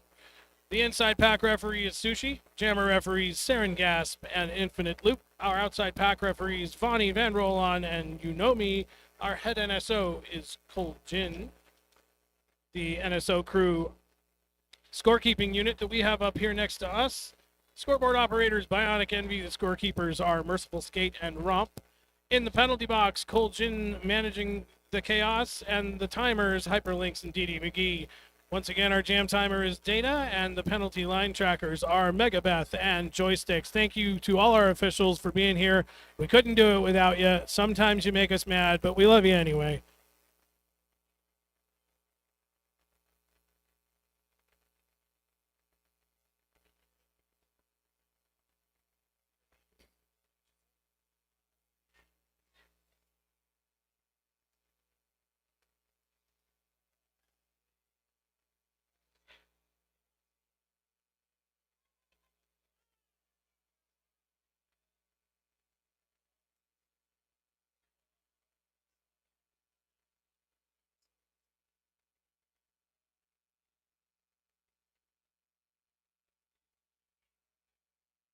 Okay, so another review. Unfortunately, another thumbs down from the officiating crew. Effin was looking for a skating out of bounds penalty on the Happy Valley Jammer, claiming that they skated out of bounds of their own volition to avoid a block in order to call off the jam safely, which you cannot do. But the officials assured him that the Jammer was knocked out of bounds by an opponent, and therefore it's not a penalty. So no review for either team for the remainder of the period. 11 minutes left to go. Hit and roll did take a big old hit over here on the outside, or on this side in front of the benches, and y'all couldn't see it, but somebody landed on his head. Did not look like fun. Getting his money's worth out of those pads, somehow made it through as the lead jammer. Took a beating, and now he's back to try to get some points. Colonel Skirt's frustrated at the lack of a cutting penalty on the Jammer there on the Happy Valley Jammer. There is a whistle, not sure who that is. Oh, yep, we are going to see aerial assault head to the penalty box. So power jam for Wasatch. But Happy Valley's putting up great defense against hit and roll. He really had to bully his way through, and that cut a lot of time off the clock that could have been scoring. So we got a minute left in this jam, unless hit and roll calls it early, but he's found an opening on the outside, so he's going to grab 4 points there and circle back to get some more. I'm pretty sure Ariel was on her initial trip on the before the penalty occurred, so she has to make it all the way through that pack and all the way back around in order to be a scoring threat. So hit and roll is likely going to skate this one out as long as possible. 30 seconds left in the jam for hit and roll to work. One blocker left for Ariel to get past. It's Colonel Skirts, has to let her go too far out. All right, Ariel is now a scoring threat. We'll see what hit and roll is going to do. Looks like he's going to call it off. Still looks like he's still trying to get his pads right after that pile up at the beginning of the jam.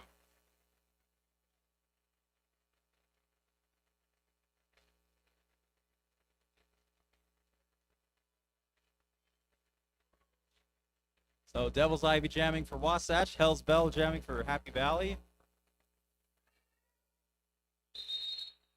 Probably hear that one online. We got a timeout requested for Wasatch. He's going to summon the troops right there on the middle of the track.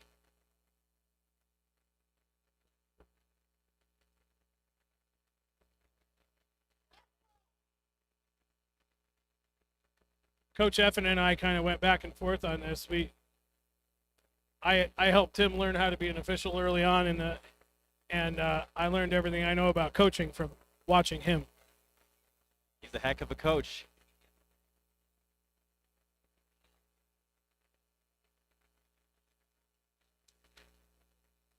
I did notice over here on the Happy Valley bench, we didn't have them on the official team announcements, but we got Bam Bam on the bench over here as well for Happy Valley bench coaching. And it's also Gambit over here with the pink hair. I think they're both on injured reserve, so not playing tonight, but over there helping their team out nonetheless.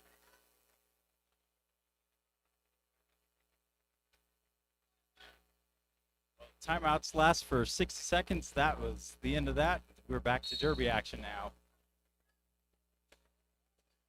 Hell's Bell gets shoved to the inside.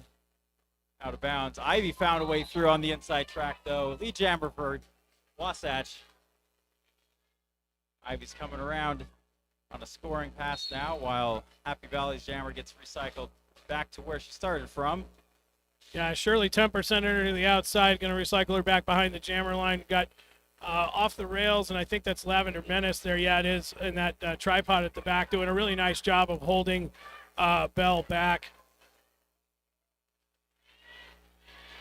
Ivy having some trouble of her own up there, but a little help from Orange Crusher helped to get her free. Out 4 points on the board for Wasatch, but Bell out also on a scoring trip. So let's see what we're going to do with it.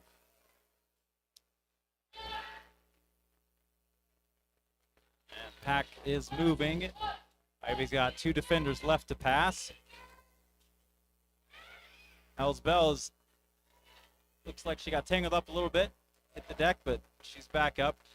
Devil's Ivy got knocked out, though. She's recycled back to the back of the pack.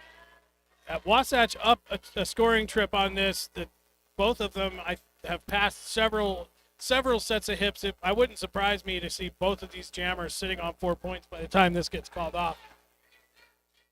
That's one thing those jam refs have to do is keep track of which hips have been passed and which haven't. It's the funnest game ever. There, Ivy's made it past.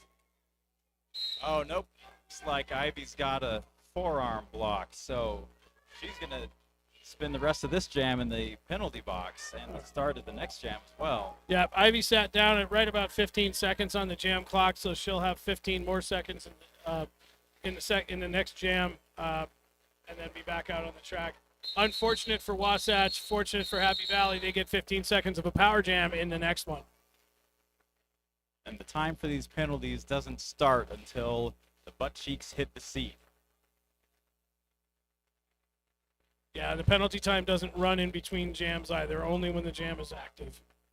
That's right, so full complement for Happy Valley. Full lineup of blockers for Wasatch, but no jammer at the beginning. And Disco's off with a running start. Little jukey action, try to find a way through. She's looking to the inside, didn't take it. Now she's squished up against Colonel Skirts.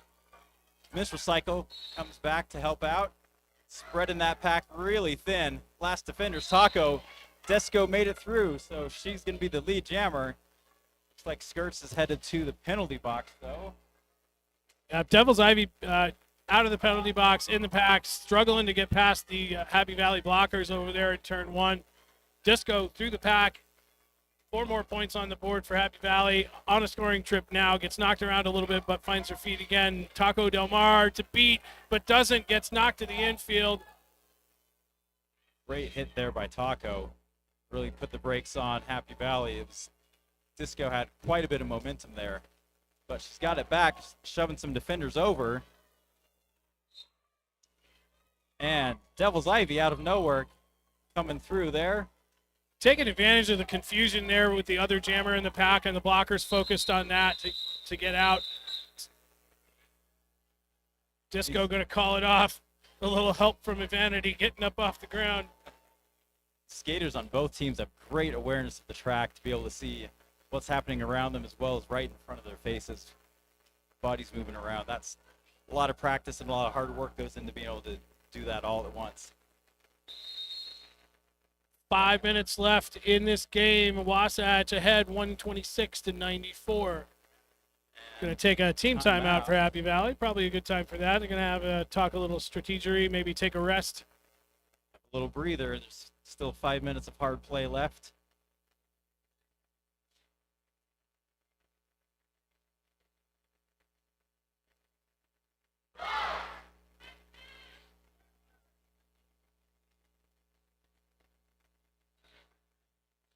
Folks, like we said before, we've got a second game coming up after this one, so don't go too far. That one is scheduled to start at 7 o'clock. Not sure if we'll be on time for that or not, but don't go too far. It's going to be another excellent game with the home teams for Wasatch Roller Derby.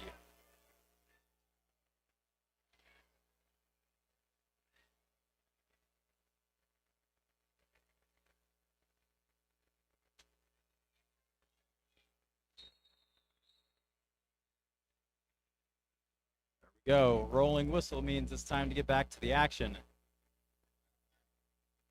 Have Furious George jamming for Wasatch.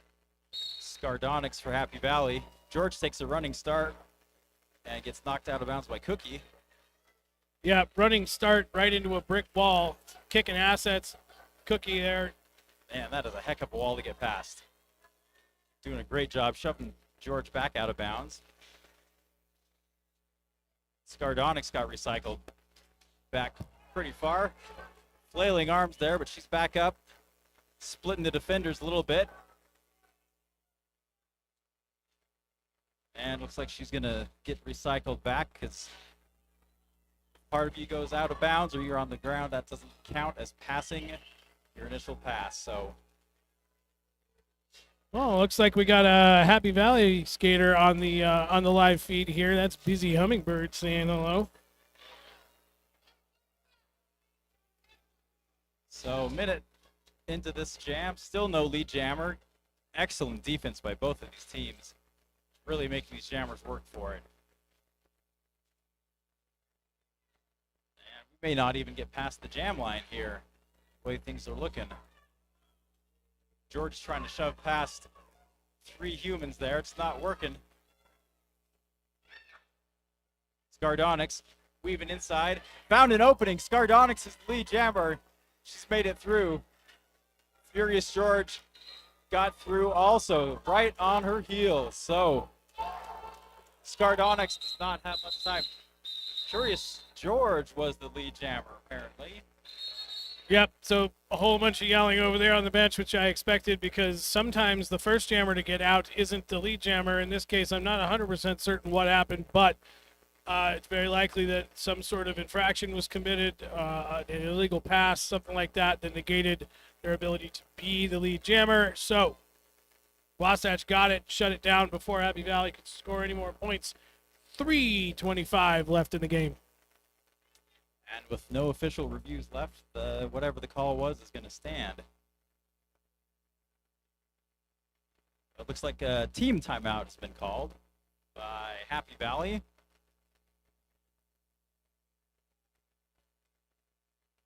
I bet all these skaters are welcoming the extra minute to rest. Wasatch with a 32-point lead. It is significant, but it is not insurmountable by any means with 3 minutes left. You can bet it's going to be a hard 3 minutes, 25 seconds left of play.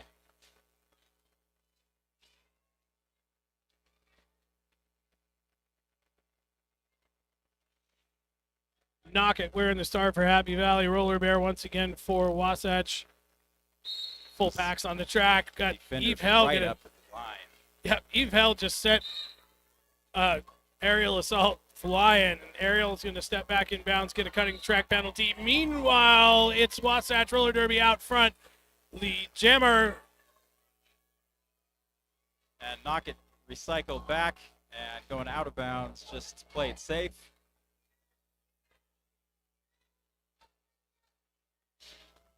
Roller Bear getting dragged all the way back to the jammer line by Cookie, number 12 for Happy Valley there. Going to escape that pack on the outside. Kicking Asset's going to try to stop her. No. Roller Bear's going to shut that one down. 2:45 left in the game. We're going to call a timeout. Not surprised to see the coaches using a lot of timeouts right now. They're trying to control the clock.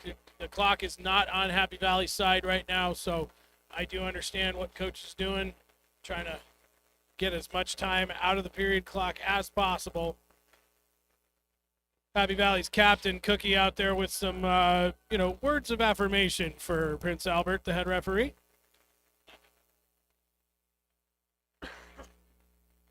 I'm certain that's what it was. Absolutely.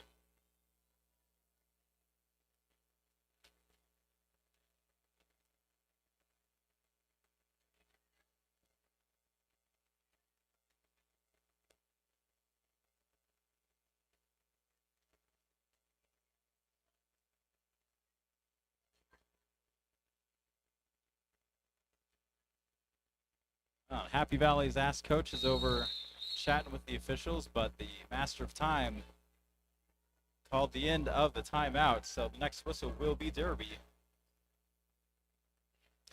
So just want to let all of you know here, the next game was scheduled to start at 7 o'clock. It is 20 minutes to 7 now. We need to give the skaters, some of the skaters are playing in both games, so we do need to give them some time to cool down and rest before our next game. So there will be 30 minutes between games. We will tell you what the new start time is at the conclusion of this first game. Disco almost had it there, but fell over, and so didn't quite stick the landing there. So she's going to make another attempt here to get past. Hit and roll, crashing into the defenders.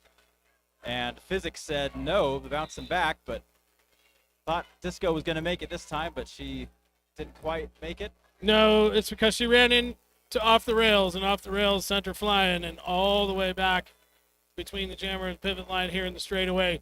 Stuck now behind a pretty solid wall. That's Metro Psycho rails, and I can't, is that, no, that's not Eve. That's Lavender Menace up the front there.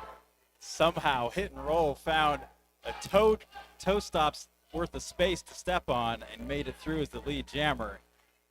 But Disco out also, a little less than half track behind. Hit and roll in the pack now. Disco approaching quickly. Hit and roll going to call it off. We're going to go zeros again. Minute 32 on the clock.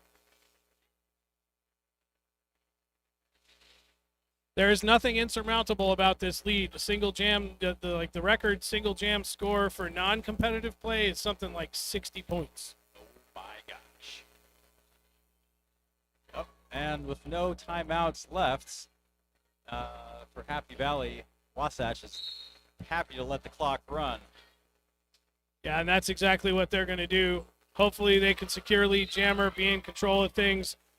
Keep running the clock. You're going to see Coach Effin there on the side of the bench spinning his finger around like this to jammer. Keep on rolling. Rolling. And that's exactly what Ivy's doing. Trying to tiptoe along the outside. Little skateboard push in there.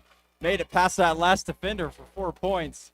Yeah, that was 261 Judo Nomi trying to get that last block on Ivy, but couldn't manage it. Ivy's back. Trying to score it again. Yeah, Judo. I think wanted a little bit of justice on that one because she's the one that sent Ivy flying and is now being a pain in the neck, holding her up in the corner here.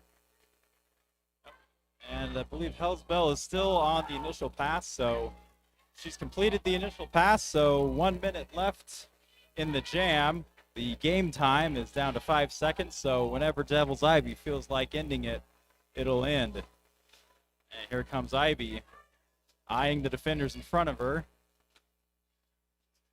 Hell's Bell is trying to get past a few defenders, and that's going to be the end. All right, so unofficial score on the scoreboard, 142 points for Wasatch Roller Derby, 94 points for Happy Valley Derby Darlings, Molly Morbids. Once it says final score on the bottom of that scoreboard, you are allowed and encouraged to come out to the black line and give some love to these skaters who just skated one hell of a bout. Lots of fun to see these folks playing each other again. I hope to see them play more. And like I said, we're going to let you know when the next game is going to start here shortly. But for right now, that score is final. Come on out. Congratulate these skaters.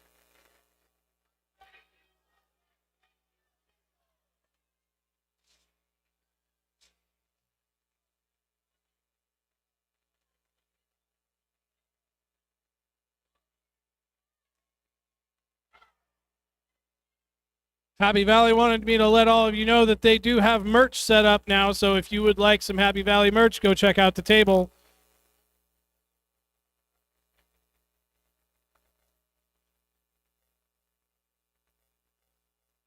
So it's just about 6:45 now. My guess is that the next game will probably start somewhere around 7:15. We'll update you as we know things, but we are going to take a 30-minute break here, folks.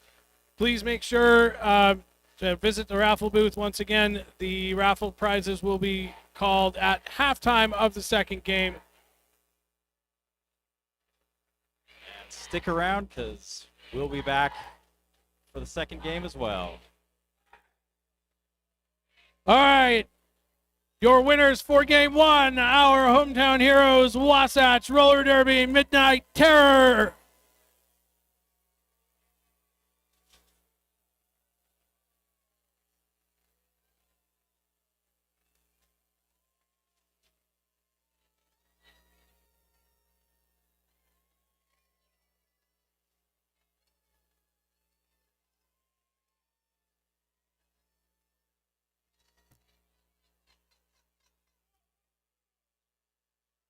Now let's hear it for our visitors from Utah County, your Happy Valley Derby darlings, Molly Morbids.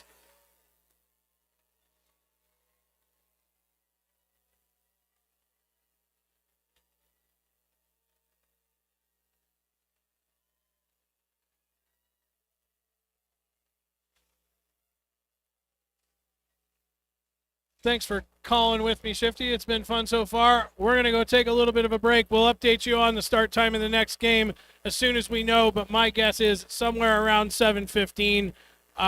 There's lots of stuff. If you need to go grab something to eat around here, there's plenty of quick things that you can pick up. We've got some stuff up at concessions as well. We'll see you back here in about 30.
There are raffle prizes over on the far table. If you want to buy your tickets, we're going to be doing the drawing at the halftime of the next game.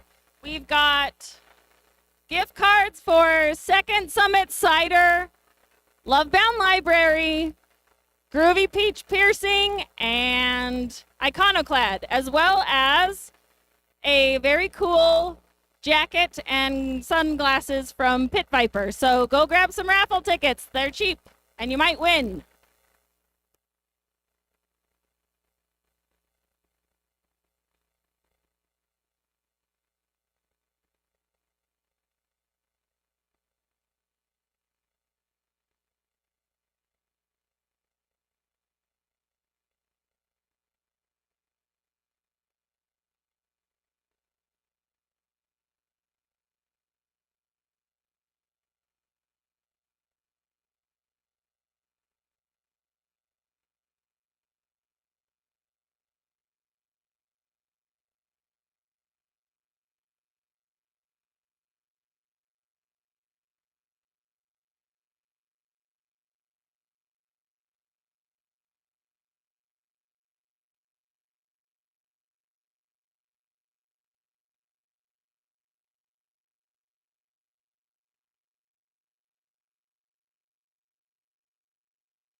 All right, folks, just getting a little bit of a look from our head referee, Prince Albert, wondering if we're ready to roll here. I think the teams are just about ready.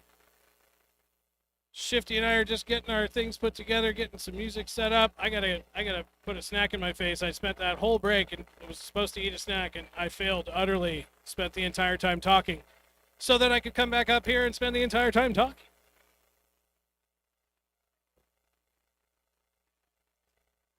We have for your roller derby pleasure this evening in the red over here on the jammer line bench, our Hot Wheelers.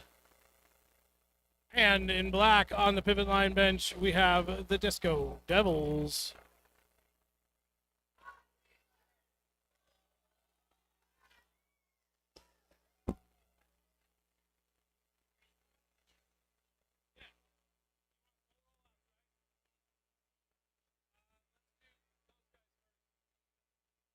Hey, Effin, tell them.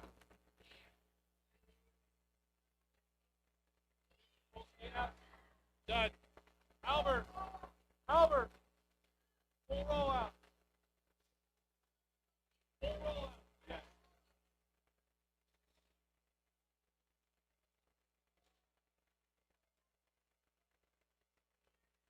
All right, you take Disco Devil, I'll do Hot Rollers.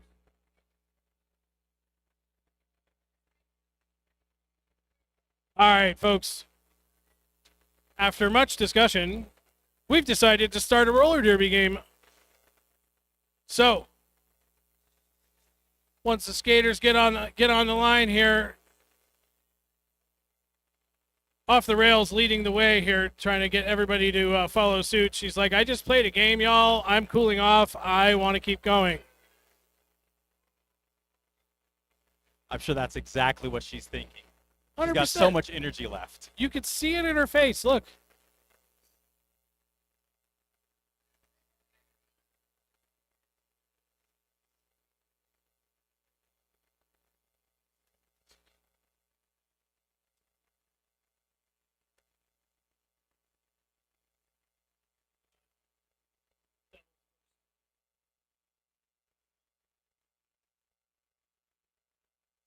Alrighty, let's start off with the Disco Devils wearing the black jerseys. We have number 1028 Roller Bear, number 777 Colonel Skirts, number 17 Krasnek, number 444 Heartbreaker,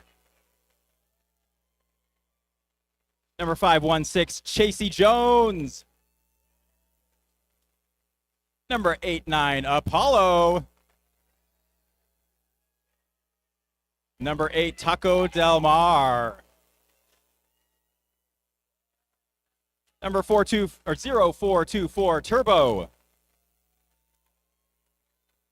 1039 Lavender Menace,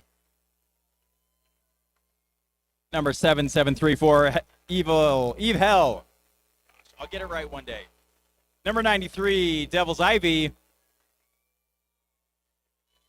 1972 Ziggy Stardust, number 2793 Sir Helton John, I do love that name. 781 Speed Bump, and 927 Hit and Roll. All right, Hot Wheelers, are you ready? Proud to say that I'm a former coach of the Hot Wheelers. I have my jersey at home still. Starting them off, it's number 394, Skates and Ladders. Followed by number 22, her mom, Off the Rails. Number 254, it's Ultra Violent. You're going to have to help them because they can't hear me all the way over here. It's 46 and 2, Reverend Painerd. Number 808, Violentina. Another favorite, a new favorite derby name of mine. Number 442, it's Hellfire. Number 007, Doppelganger. 2-4, Furious George. Number 28, it's Menstrual Psycho. Number 84 is Kills. Number 700, it's Lex. Number 8, Suki. Number 56, returned to us from the east, it's Shirley Temper. Number 410, Altered Ego. And last but certainly not least, it's number 999, Glow Job. Led on the bench by Annie Chokley, and my friend Effin will bring out the referees and we'll get a roller derby game started. Referees for this game are Prince Albert, Saren Gasp, Romp, Vonnie, Infinite, Loop, Van Roll-On, Sushi, Cold Gin, Bionic Envy, Merciful Skate, You Know Me, Dee McGee, Cold Gin, again, Data, Megabeth, Backslash, and Chapel Rollin'. Let's get it on, people.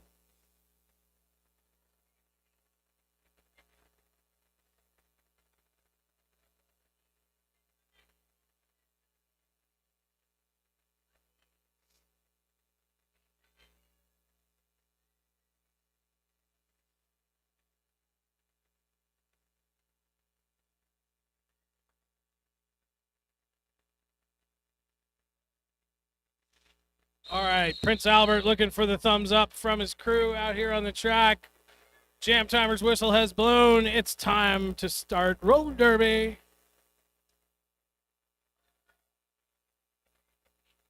We're going to start out with Valentina for the Hot Wheelers and Hit and Roll for the Disco Devils. I don't know how Hit and Roll's got anything left in the tank after that last game. Are you kidding? He's like half, maybe even 2/3 my age. He'll be fine. That's a good point. Oh, Valentina taking a big hit from Apollo over here on the outside, getting knocked down. Hit and Roll, finding a space, getting past Lex and Suki there. Lead jammer for the Devils. And Valentina's trying to tiptoe around the outside, but there's no space left. Got a little pile up here with Hit and Roll at the bottom. Yeah, Hit and Roll Dop. kick crashing into the back of that pack pretty hard. Legal contact, though. Dop goes down. Nice block there by Lex, sending the Hit and Roll to the infield. Going to get recycled back to the jammer line. They're going to reset the pack.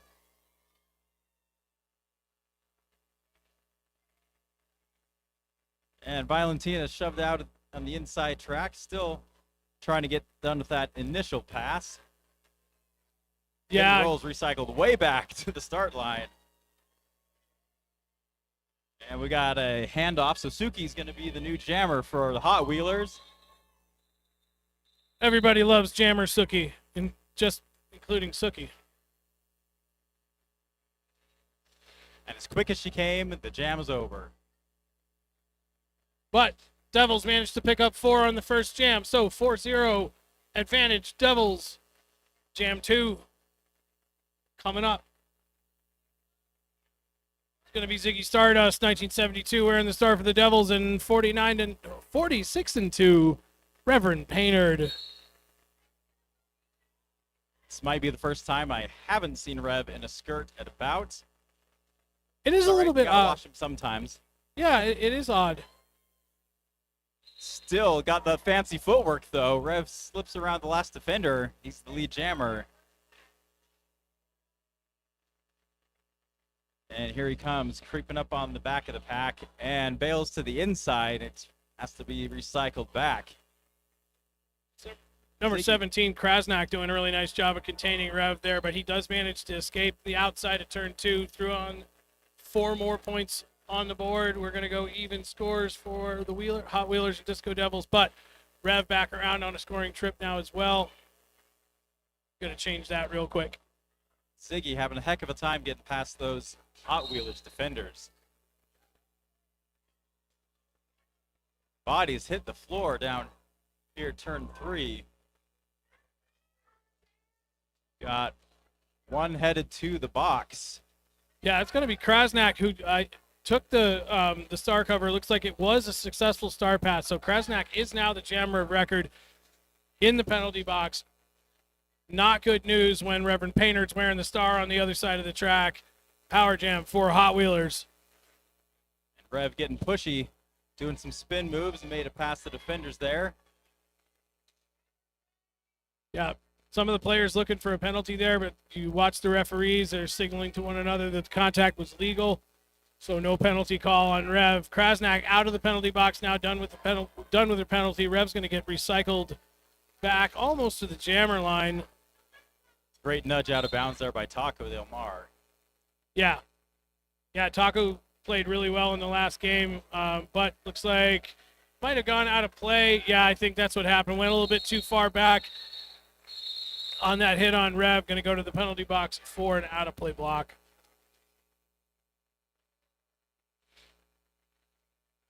So big jam for Hot Wheelers. 16 points on the jam. 4-16 to score. 4 minutes gone in the half. Now our jammers are Roller Bear and Furious George. In the last game, they were on the same team, but now they are split up. Yeah, but it's super fun to watch them jam against each other. They are really evenly matched. Off they go. Both looking to the outside to find a path through. No path found for George, but Yeah, looks like Roller Bear managed to find it. Lead jammer out there for the Devils. Let's see if they can do something with it. Close this gap just a little bit.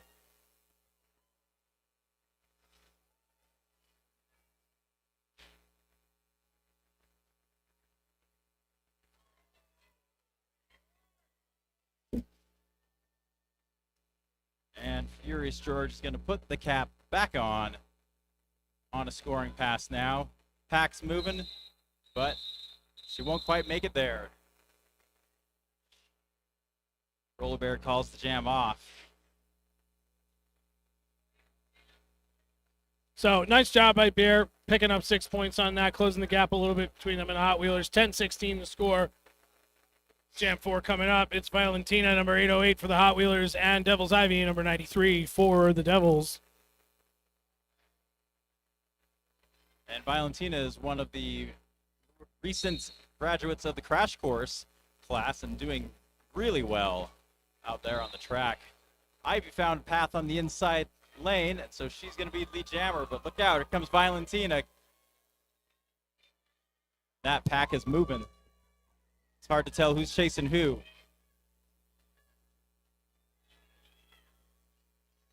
I think the Hot Wheelers are driving this bus, trying to speed up the pack, make Ivy have to work that much harder to get to him. It's set up there, but it does look like Ivy managed to sneak in a few points before getting knocked out of bounds. Gonna pick up 3 for the Devils, so 2 jams in a row for them. 13-16 on the scoreboard. This will be an interesting jam to watch. Hit and Roll and Rev as the jammers. Both of these are really aggressive, pushy jammers, and they've got quick feet. Yes, they do. Full packs on the track. So lots of help for both jammers. Rev going to go defensive at first. Little trick move up the inside line. Out first, it's Reverend Painter, lead jammer. And around the horn, Rev's back to the back of the pack, ready to score points. Hit and Roll's getting bounced around like a pinball there. Rev tiptoes through on the inside for 4 points. And Hit and Roll made it through.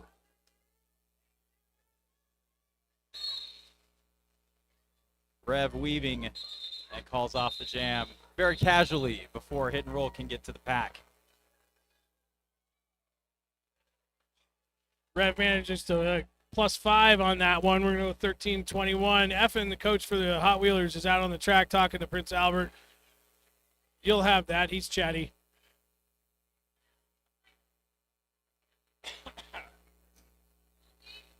Sometimes he just likes to go out and say hello, Might as well while you can.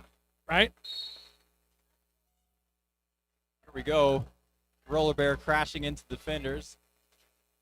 Trying to shove through. George is looking for space on the outside. Didn't quite find it. Trying to get a little bit of a jersey whip there off of Alter Ego.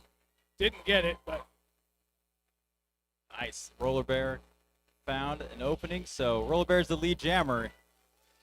Furious George getting recycled. Back, back, back.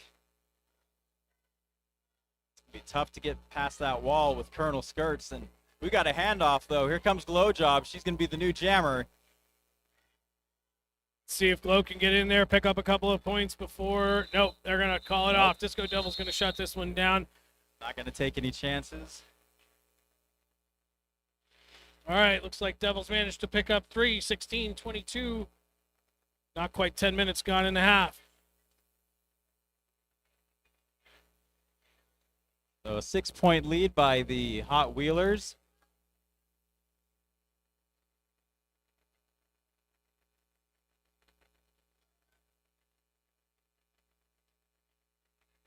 Ziggy Stardust versus Valentina on the line. Jams underway, full packs.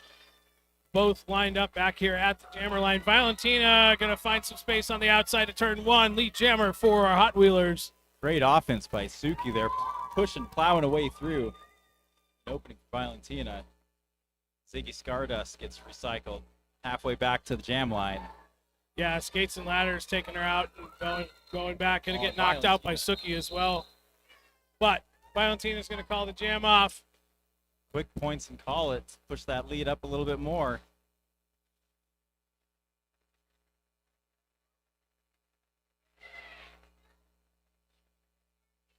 That penalty box is looking empty. That means everyone's on the track who can be on the track. Keep in mind, we will be doing the raffle drawing at halftime. Once again, we got that $40 Iconoclad gift card, $25 piercing gift card, $25 Summit Cider gift card, a handmade leather item, Pit Vipers, and a Lovebound library gift card. Grab a raffle ticket, help the leagues out. Great defense by the Disco Devils. And Yeah. looks like they managed to get Rev out of bounds, so he's got to come way back here. Right, but what I think Rev may not know is that he already had lead jammer. He had gotten his hips out in front of the last blocker, had already gained lead jammer status before he was knocked out of bounds. Could have shut it down, didn't. Ivy manages to pluck off one sneaky point towards the end of that, 17-26.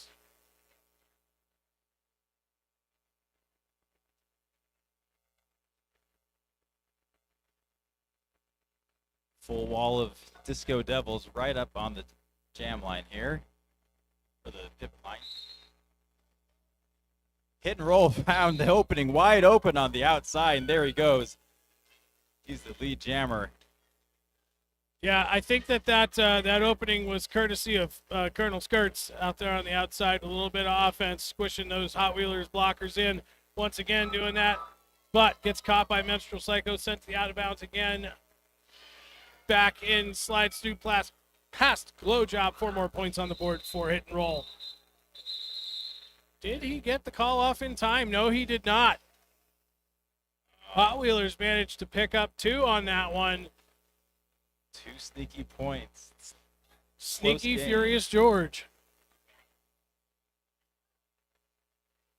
Roller Bear is going to be jamming for the Devils, and Valentina for the Hot Wheelers.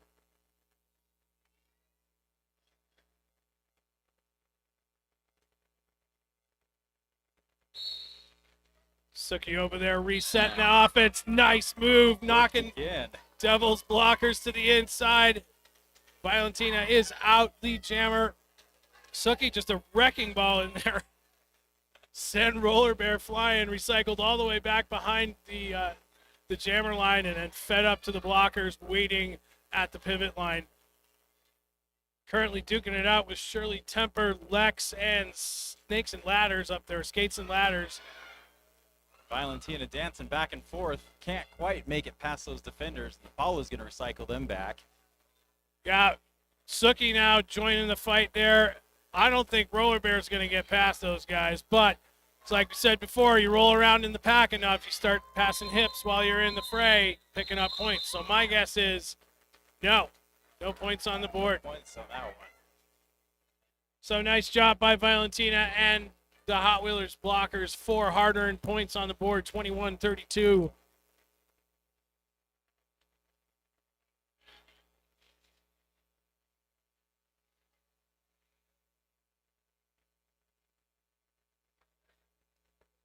Rev and Devil's Ivy lining up to jam. There's the whistle. Both of them trying to be pushy. Rev found a little tippy-toe space there on the inside lane, though. So he's going to be lead jammer. Oh, and Ivy's followed the same path. So both of these jammers are going to be on scoring passes now. See if Rev can get... Yeah, he made it through and called it off real quick.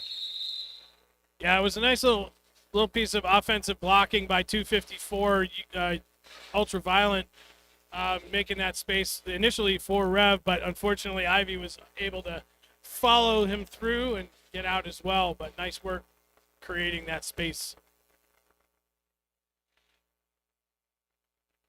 I bet Hit and Roll and Furious George are wishing those jams were a little bit longer. They could have a little more time to breathe before they're back on the track.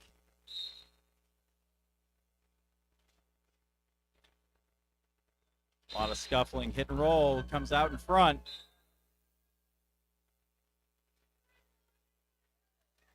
And George, side-to-side action, nudged out of bounds by Apollo. Recycled way back. Oh, Apollo's headed to the bench, to the penalty box, though. Yeah, so it's going to be a really, really nice teamwork here by the Hot Wheelers blockers, managing all the drawbacks on Hit and Roll there. And he spent a ton of time over here in this straightaway just getting turned over. And here's Glow Job with the star cap on again. That means we've had a star pass.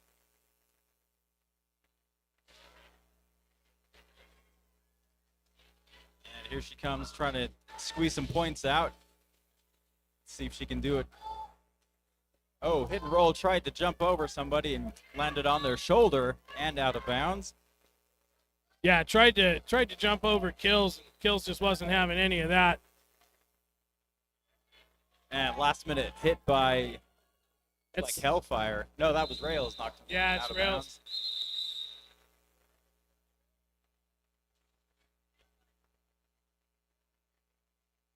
That's the end of the jam. We've got Oh no, hockey helmet. That's George. it's George on defense. Yeah. Now in the box. Oh, that's not good when one of your jammer rotation ends up in the penalty box. Effen's not going to be happy about that. 10-28, Roller Bear wearing the star for the Disco Devils, 46-2, wearing the red for the Hot Wheelers.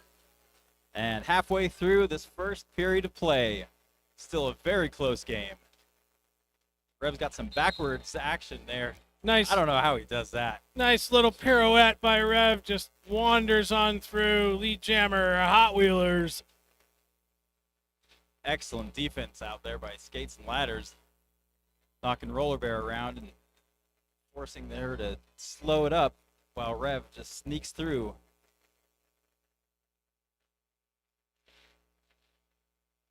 Four on the board already for Rev, picking up 2, 3, 4 more right now. Roller Bear's been taken all the way back almost to the jammer line by Suki. Little pile up there with Skates and Ladders and Lex. Solid hits there. Looks like we've got a multiplayer call. Yeah, there was a little confusion about who had a penalty there, but it was Lex going to the box for that. Yep. When players have their arms locked, they have to break that contact when the jammer challenges it or presses against it. If they don't, that's the multiplayer call. Star pass over here in turn 4 to Heartbreaker, number 444. But right after that successful star pass, Effen gives the instruction to Rev to call off the jam. 4 more points on the board. 20 points for Rev on this jam. 32-60 now the score. First 20-point jam we've seen tonight, including the first game. And Disco Devils are calling a timeout.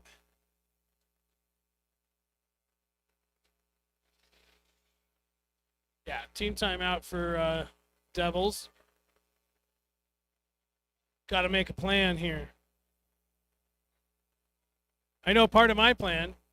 Part of my plan is to go to Big Willie's after the games tonight, go grab myself some food because I'm hungry. They got pool tables, lots of cheap beer. That's actually a pretty cheap bar. Like that's a great thing about them is that they're not super spendy. So, Big Willie's, 17th and Main. See y'all there.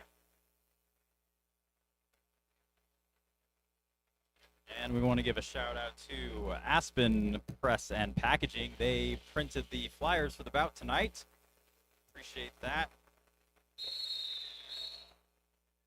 Once again, next weekend, our Wasatch Juniors taking on a whole bunch of traveling teams coming in, 10 games over 2 days. Come on down and support our kids out here. It's going to be an epic couple days of Derby. It is indeed. Colonel Skirt's wearing the star for Disco Devils. That's Don't see Valentina for the Hot Wheelers. Valentina going to get recycled at the back here. Lavender Menace thought she had her on a cut, but doesn't look like that. Meanwhile, it's Colonel Skirts, number 777, lead jammer.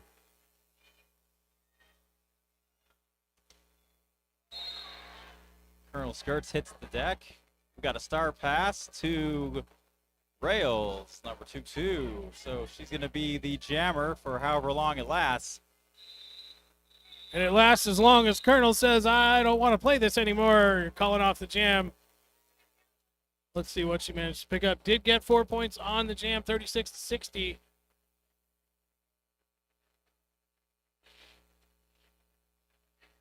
And it looks like Hot Wheelers are going to start with one player short here while they sit out the rest of this penalty.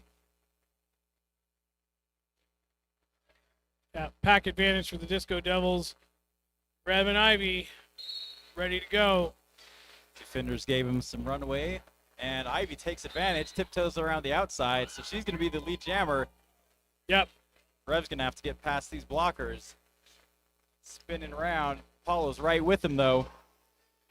Rev spins into speed bump, yep, and bullies his way through. So Rev's on a scoring pass. Ivy threw 4 points on the board for the Devils. See what coach is going to tell him to do. Rev is on a scoring trip right now. Going to get the signal from the bench, shut it down. They're going to be happy with 4-0, but like Shifty was saying earlier, you get those little short ones, 4-0 here, 4-0 here. All adds up. Chipping away at that lead. So 20-point lead for the Hot Wheelers, which is by no means big in the sport of roller derby. Not at all. I mean, Rev just scored 20 points a few jams ago. Yep.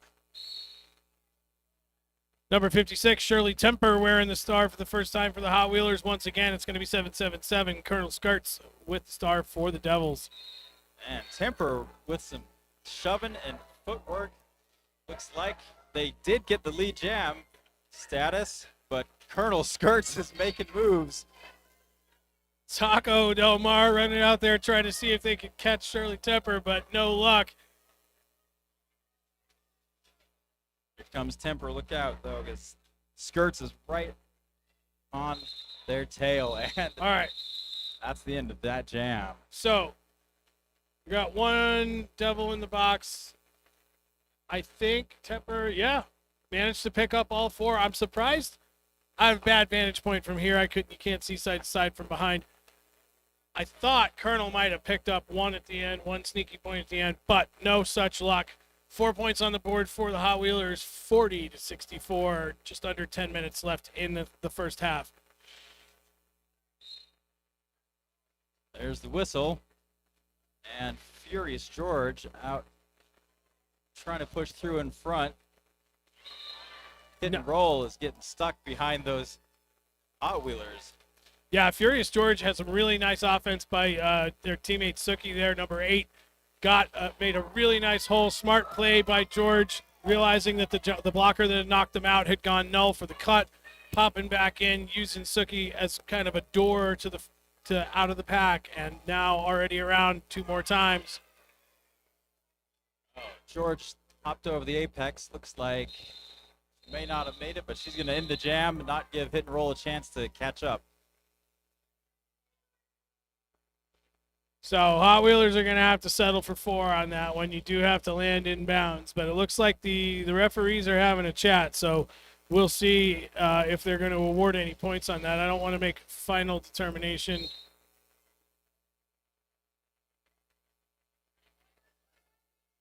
Oh no, it's worse than not getting the points. It's a penalty. And Effin is not liking the sound of that. No, not at all. So Furious George going to have to go take a seat in the penalty box. Effin really not happy with that call. Prince Albert, the head referee, asked him, like, you don't like it, you got a review, you can use it, and that's what he's going to do. So official review hand signal goes up. We will take a short break while the captains and the coaches have a conversation with the officiating staff out here. I will let you know what's happening as soon as we know. Bye, Moose. Nice to see you.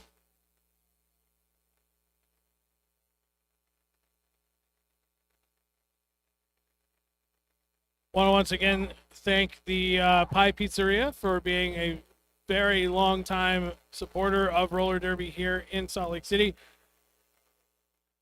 That big banner above the penalty box was pretty sure one of the first things to go on the walls in this building when we first moved in.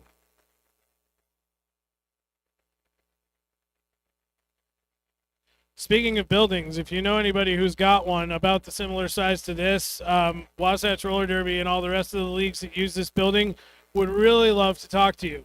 You know anybody in real estate or anybody who can help them out with that, because in June this building is being taken away from us after being here since 2009. A lot of memories in this building. This was a completely empty space. None of the locker rooms, the bathrooms, the office, nothing was here.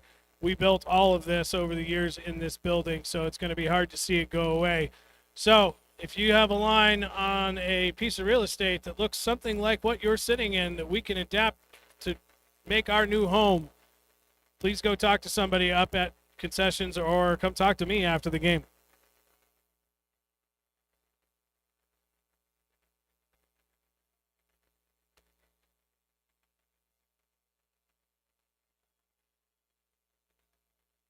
Probably a good time to go hit that raffle table one more time. I am going to call the winners of the raffle at halftime. That's right. And however long 8 minutes turns into, that's how much time you have left to buy raffle tickets. So take advantage. Maybe win something cool. I mean, the last time I announced they were giving away Brandy Carlisle tickets. Like, if that's... Oh. I was a little bummed I didn't win that. But you know who did, actually? One of the skaters, my friend Chasey Jones, over on the Disco Devils bench, she actually won a set of tickets last game for Brandy Carlisle. It was great. Nice. She had a great time.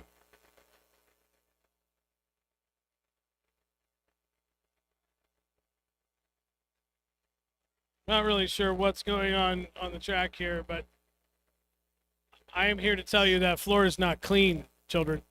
We're going to have some dust angels in it. Sweat angels, most likely. Minstrel Psycho was playing in that last game also. I don't know how any of these folks have gas left in the tank, but that's why they practice long and hard, so they can do that.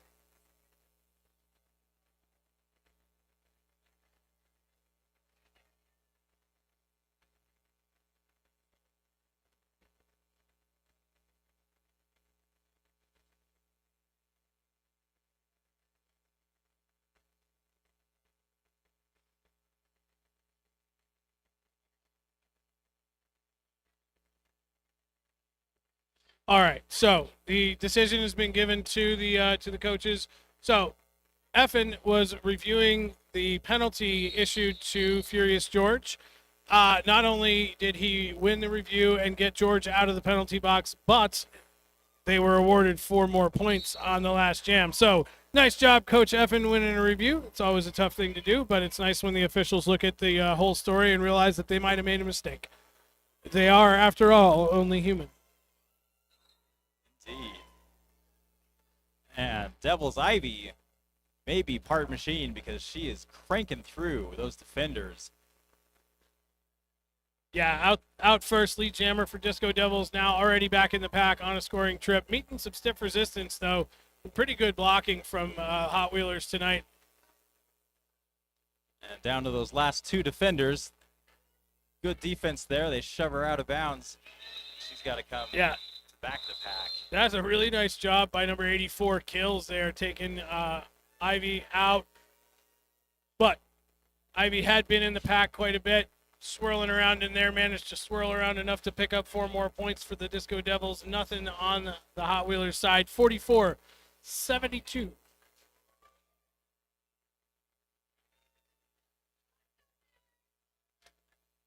And a familiar matchup here, Roller Bear against Rev. There's the whistle. Rev's going to take the pushy approach this time, try to shove his way through the middle of his own people and the other team.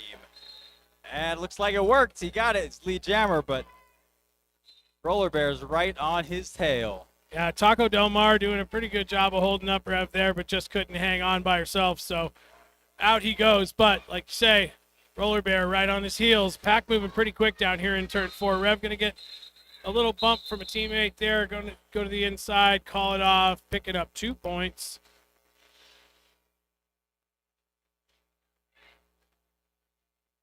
Looks like he managed to call it before the Hot Wheelers got anything. Or excuse me, for the Devils. Oh, look at that. 3 points. Score correction from our jammer referee.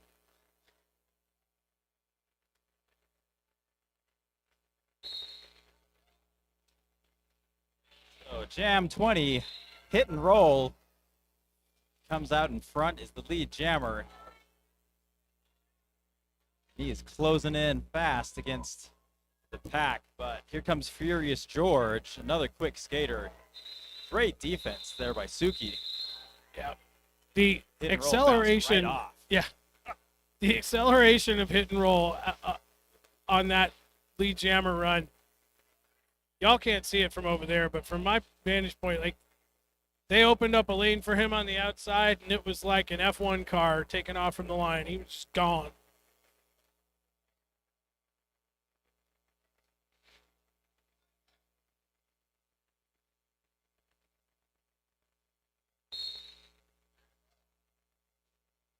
Colonel Skirts with the star once again for the Disco Devils. Valentina, number 808 for Hot Wheelers.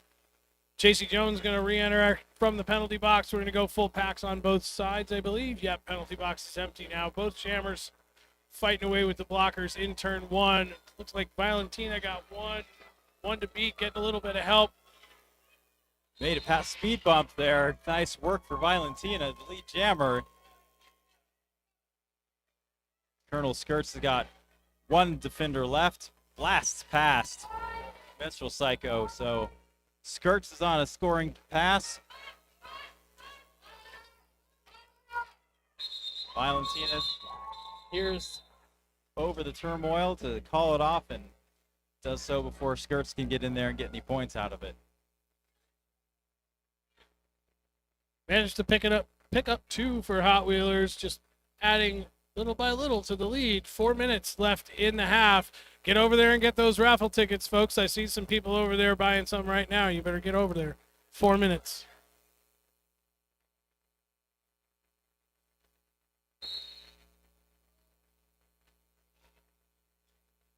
So into the fray, Devil's Ivy pushing hard, weaving back and forth, and both of them found a way through. Who is the lead, though? Looks like Rev managed to get his hips out first, but Rev Rev takes a spill in turn 4. Ivy gonna take off, smiles as Rev says, nah, we're gonna turn that one off and try again.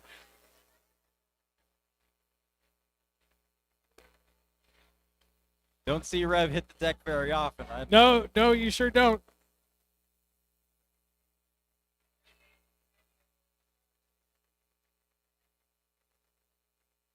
Looks like there might be something on the track. It's just Rev trying to save his pride. Yeah. That is Rev's pride. They're just brushing it up. But jokes aside, it is important to keep the track clean and clear of debris, and sometimes you get water, sweat, A lot of sweat. but it happens. All right, well, it's cleared up now. So 3 minutes of playtime left. Let's see what happens. Fury's George slamming against Apollo. Apollo is digging in hard until those other defenders can come help reinforce. Yeah, nice offensive setup by Suki down here on the right-hand side of the jammer line, pushing through. But Apollo saw it, moved in front, was able to contain George for a little while. But George snuck out. Lead jammer and is back in the pack now, up against Apollo once again. Almost 4 points on the board. And Apollo's quick. Got back there in front of George amazingly fast. I don't know how that happened, but George finally pushed through. Yeah, Colonel Skirts still trying to get past on that initial pass, and she hits the ground. Coming back up, though. George lost the helmet cover over here in the 3-4 Apex, had to turn around and recover that. Minute left in the jam here. We got Colonel Skirts getting recycled one more time by Triple X. And now just trying to shove against that wall with sort of help John. Apollo's got the star cap. Here he comes. Jamming like the old days. George knows what that means. Time to call off the jam is what that means. Yeah, I mean, the jam was fast. almost done anyway. The 2 minutes had almost got up. That was a long, tough jam for Furious George. Nice job by both teams on that, but some really stiff defense by the Hot Wheelers. And that is a hard-fought 8 points.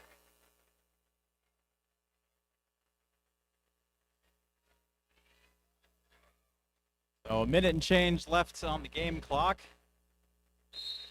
In the first period, of course. There's still another period after halftime. Roller Bears squoze through, somehow made it through that pack. She's going to be the lead jammer. Valentina hopping back and forth, trying to shake off those defenders. See if they can get past. Kills is going into Linda Hand. Not quite a big enough hole there, but George is, or Roller Bear. Don't worry, I get them confused as well. So here comes Bear. Smash into some defenders. We've got a star pass. Oh, that is unfortunate. That's 254 Ultraviolet. Took the star and immediately got hit the outside and recycled. And Ultraviolet trying to find a path through. Little hit there from Turbo. Roller And- Bear having a pretty nice jam here. 12 There you points so far. And now the cap is on Ultraviolet's head.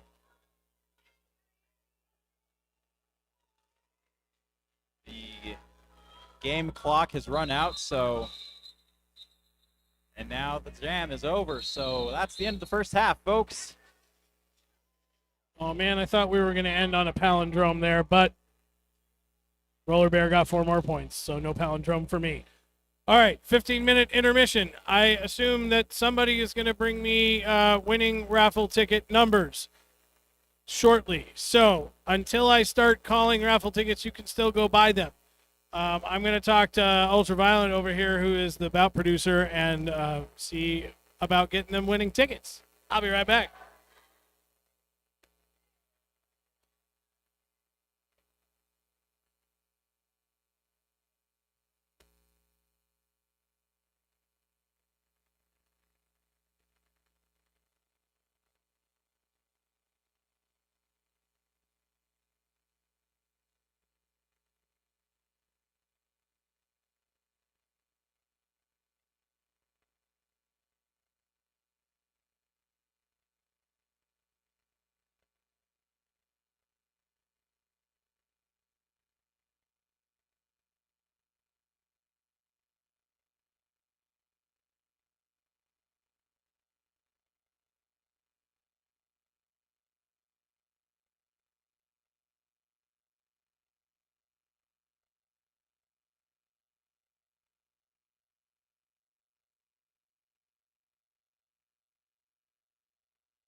All right, y'all, listen up. It's raffle ticket time. So, I'm gonna say this. I have in my hand some tickets that were handed to me. This is Knock It from Happy Valley. This is her son's tickets. They're not mine. I'm not cheating. I promise. So I did tell her boy that I would watch his tickets for him. So for the Iconoclad gift card. Sorry, Tigger's phone went black on me. There it is. You know I'm an old man, right? I can't read that when it's that small. All right. Last four on the ticket. 1477. 292 51477. Let me see if I have it. I don't have it. Tigger's got to check her tickets. I don't have it. 1477, last digits on the ticket. Anybody? Going once. Over here? All right, go to the raffle table, bring them your ticket.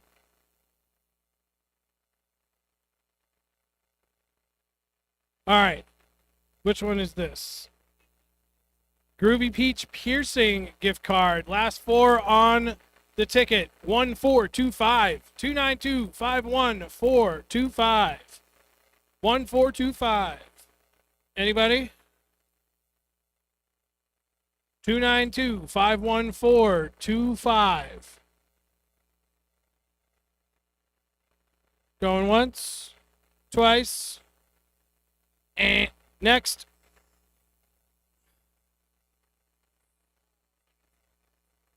All right, Second Summit Hard Cider Company winner. We'll go back and we'll pull another ticket for the piercing one. So give us just a second on that.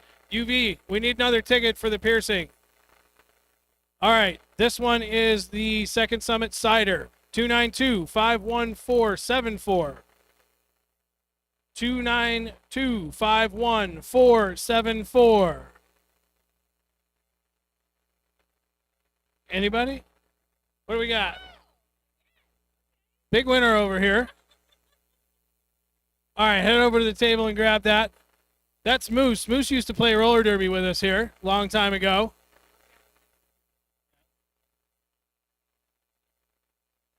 All right, Lovebound Library gift card, 292 51493. 292 51493. 1493, last four. Going once. Twice. Nope, again. Moose again? What is going on over there? I think your kids are cheating for you.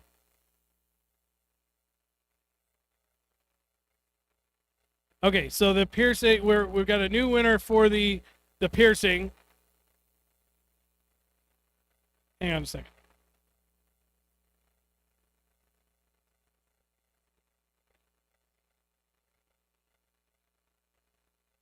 All right, UV, we're gonna need two more tickets. UV, can you hear me? I need two more tickets.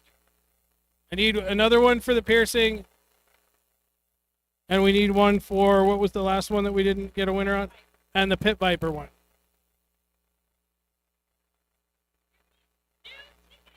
Two new tickets, please.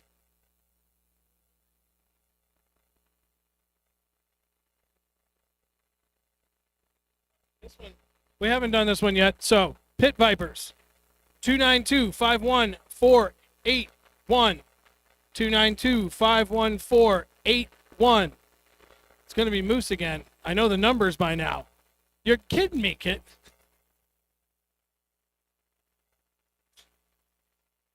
Well, Moose's kids are going to be happy tonight. Mom's a big winner. We're going to get another ticket over here for the piercing, though. I promise. We're going to start roller derby again real soon. I need one for the piercing.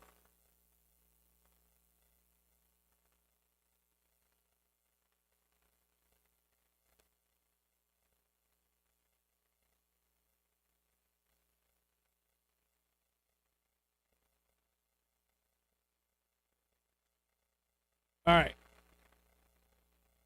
Okay. For the piercing gift card, 292-51360. 292-51360. One Effin? Coach Effin over here, 1360. All right, piercing for you.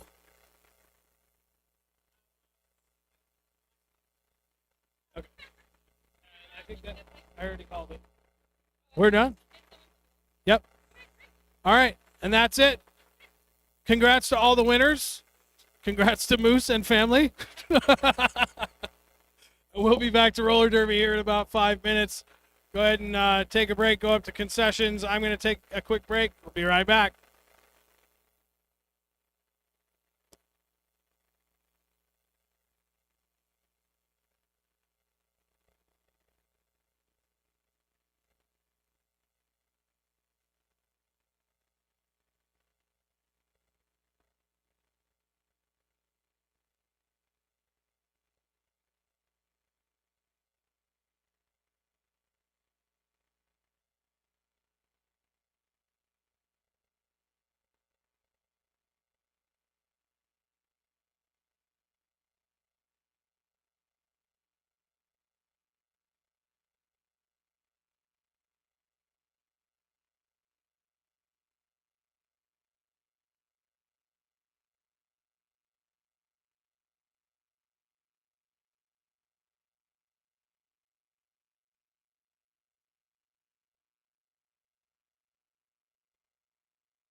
All right, folks, we have had the rolling whistle from our jam timer data. That means it's time to get the second half underway.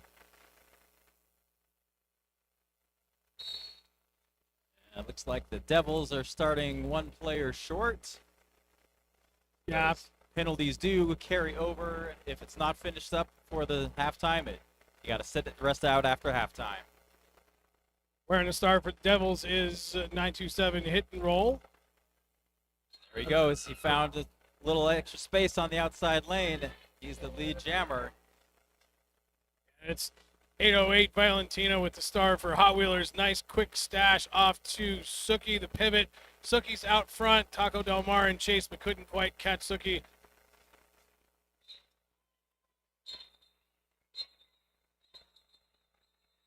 Suki knows what her job is. Force him to call off the jam. And it worked. He got those last points and called the jam off.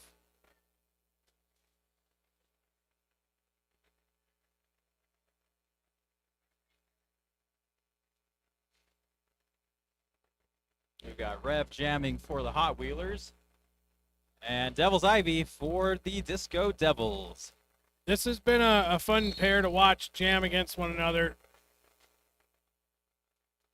It's Ivy on top this time, finding a way around Dopp and Rails. Lead jammer for Disco Devils. And Rev did finally make it past Apollo, but Apollo slowed him down quite a bit. Ivy frantically calling the jam off. Looks like the jammer referee managed to get it called off quickly. No points on that for Rev Painter, although he was threatening. But it looks like 2 hard-earned points for Ivy on that. 68-85 our score. Another fun pair of jammers here, Roller Bear and Furious George. Taco Del Mar hanging out in the penalty box for a few more seconds here, just finishing up a penalty from the last jam. George gets knocked to the infield, recycled, meets up with the Disco Devils pack at the back. Taco Del Mar out of the penalty box now, setting up a 4-wall at the back. And Roller Bear trying to shove against that tripod. Might have made it through. Yep, she made it through. Had to force them to break their hold on each other, and that was the opening she needed. So Roller Bear's going to be the lead jammer. George getting a little help from her friends. Menstrual Cycle coming back, trying to free her up. Got Glow Job back there as well. Up front now, looks like Psycho and Temper Anglo too far out forward. Got to let her go. It's Roller Bear through for 4 more. We've got a star pass, and Glow Job's going to pick it up from there as the jammer for the Hot Wheelers.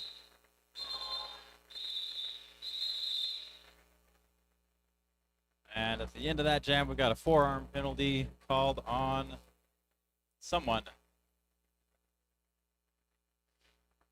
One of the Disco Devils. Yeah, it's Taco Del Mar going back to the box. That's 2 in a row. It's a bummer. Short half minute to think about everything. It used to be a minute. Good heavens.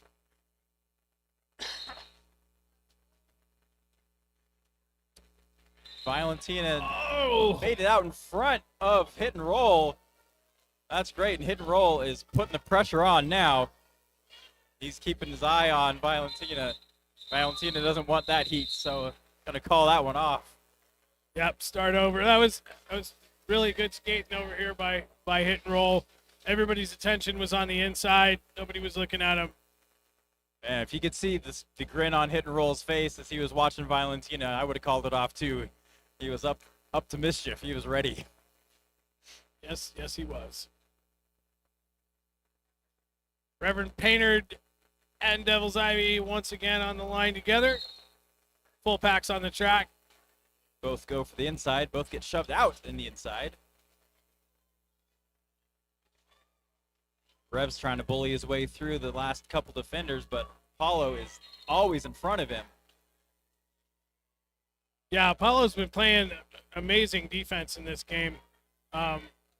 Last I checked, he had a messed up knee or something, so it doesn't look That's what I've heard. It must not stop him from putting the brakes on the jammers.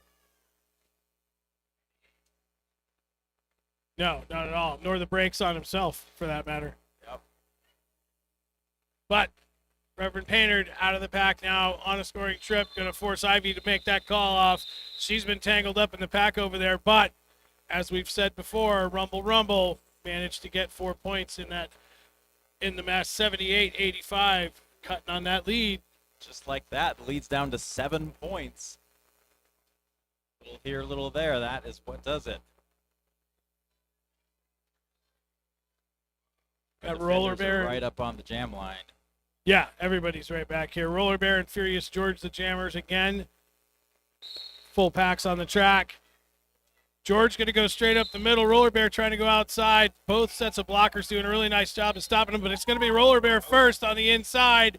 But George hot on her heels. Great work by Glow Job there, plowing ahead to make an opening. These are two really fast jammers, and that's the end of the jam. Outside pack referees are having a little bit too much fun down here. They got to be more serious.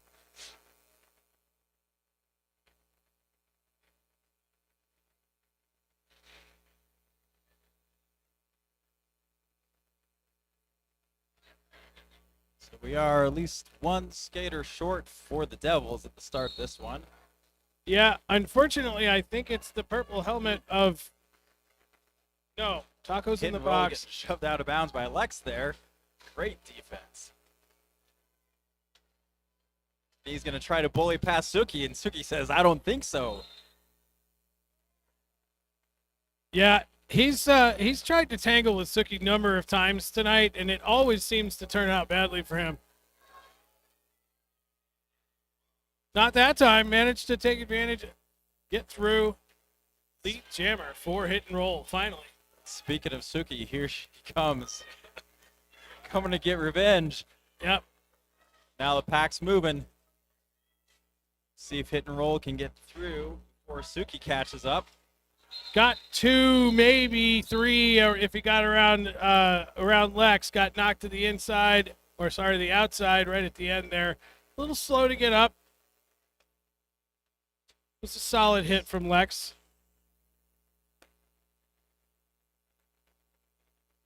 He is up, but he's wincing a little bit. So, a lot of work for 4 points. That was a heck of a jam from hit and roll. 82-85. Once again, it's Rev Painter and Devil's Ivy. Apollo shoving Rev out here. Yep, Rev's nemesis out there, number 89. It's Apollo.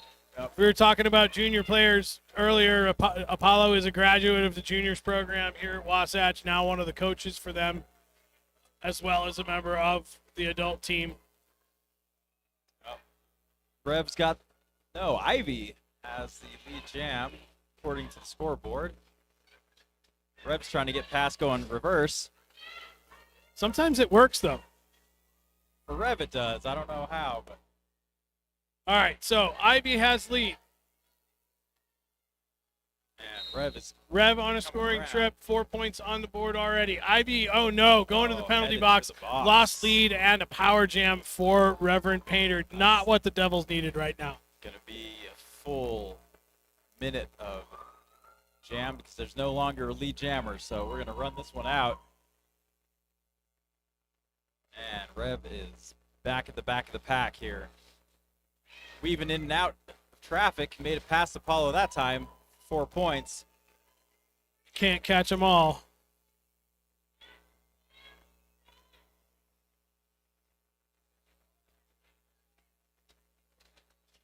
Rev Nice. hustling through. Yeah, nice blocking back here by Taco Del Mar, managing to contain Rev for even a few seconds there. But he is a super powerful jammer. Through he goes, around again, 4 more points on the board for the Hot Wheelers. That does put them over the century mark on the scoreboard. Currently sitting at 82-101, but Rev still has points in the pocket. I think Ivy will have points also. Rev goes down with Taco Del Mar at the back. Ivy Taco- shoving tiptoe, spin move around the last defender for 4 points. Yeah, so Ivy was sitting on points that whole time. 4 up in the sky. So great jam for Rev and the Hot Wheelers. Another 20-pointer for Rev, but Devils managed to pick off 4 on that, only given a 15-point advantage. Still, anybody's game. 20 minutes left in the half. 20 minutes exactly. Nice And clock stoppage there, scoreboard op. The Devils have called an official review, so we're going to see what happens.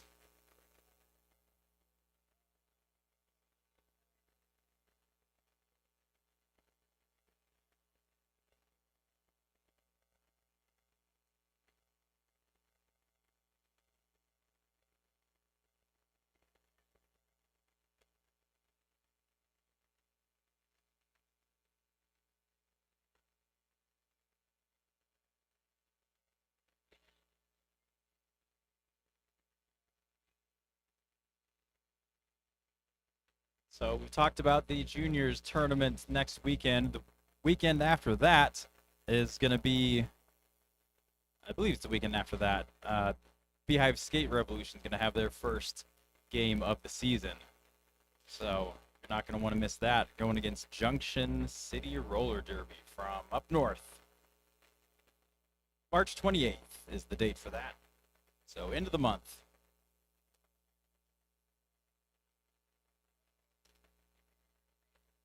Thanks once again to Aspen Press and Packaging for today's bout flyers. And as always, thanks to the Pie Pizzeria for being a sponsor of Roller Derby in Salt Lake for quite a long time.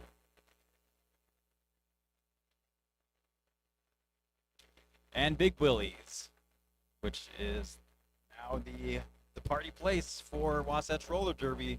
So if you want to come hang out with some of these skaters, hang out with some sweaty skaters at Big Willie's, come on down. Grab a bite, grab a drink. Our jam timer Data out here, so stoic, so still, so professional always. He can't hear me, but I don't think it would crack his character if he did hear you. doubtful. You never know.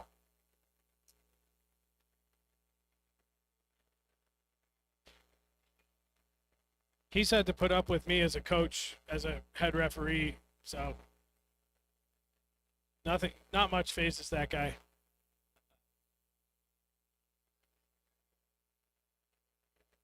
All right, hopefully somebody will come over and tell us what this whole shenanigan has been about. Looks like Ms. Saren Gasp going to come over and have a chat with us.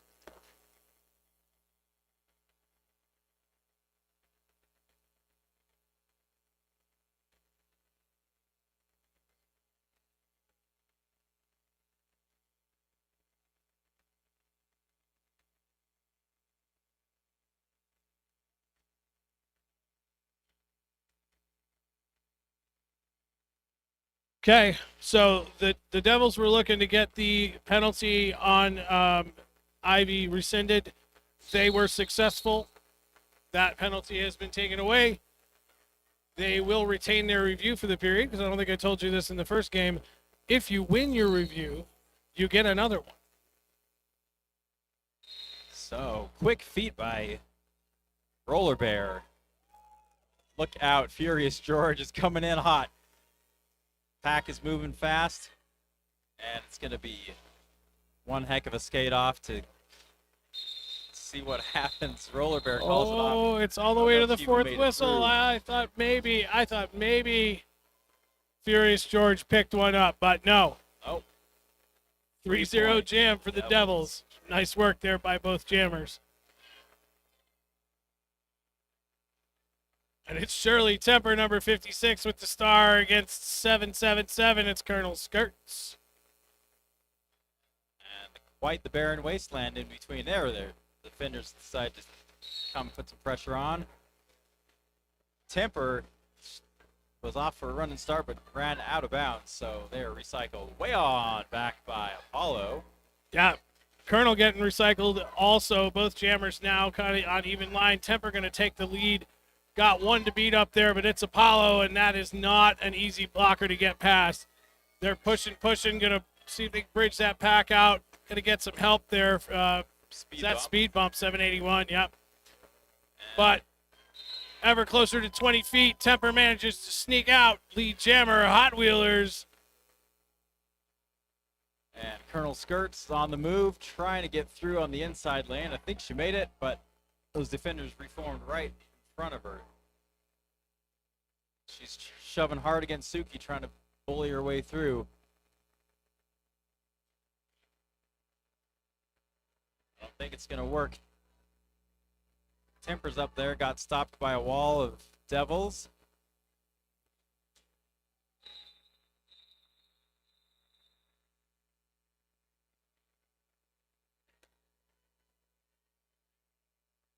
Do have points scored by the Hot Wheelers.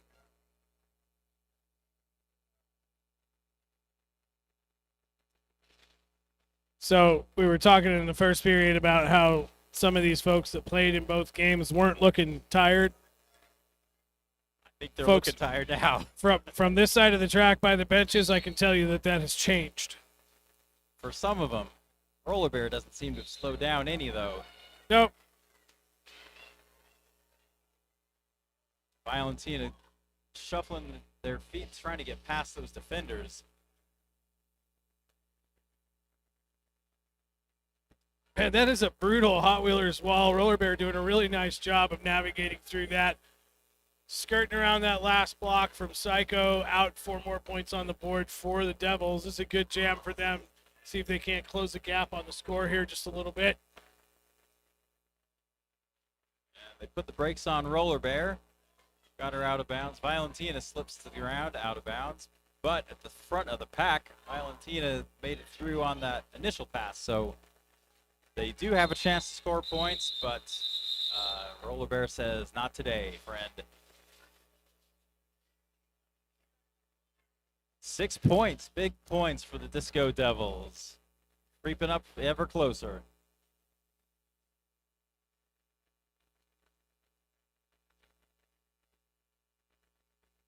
Oh, this is a fun matchup.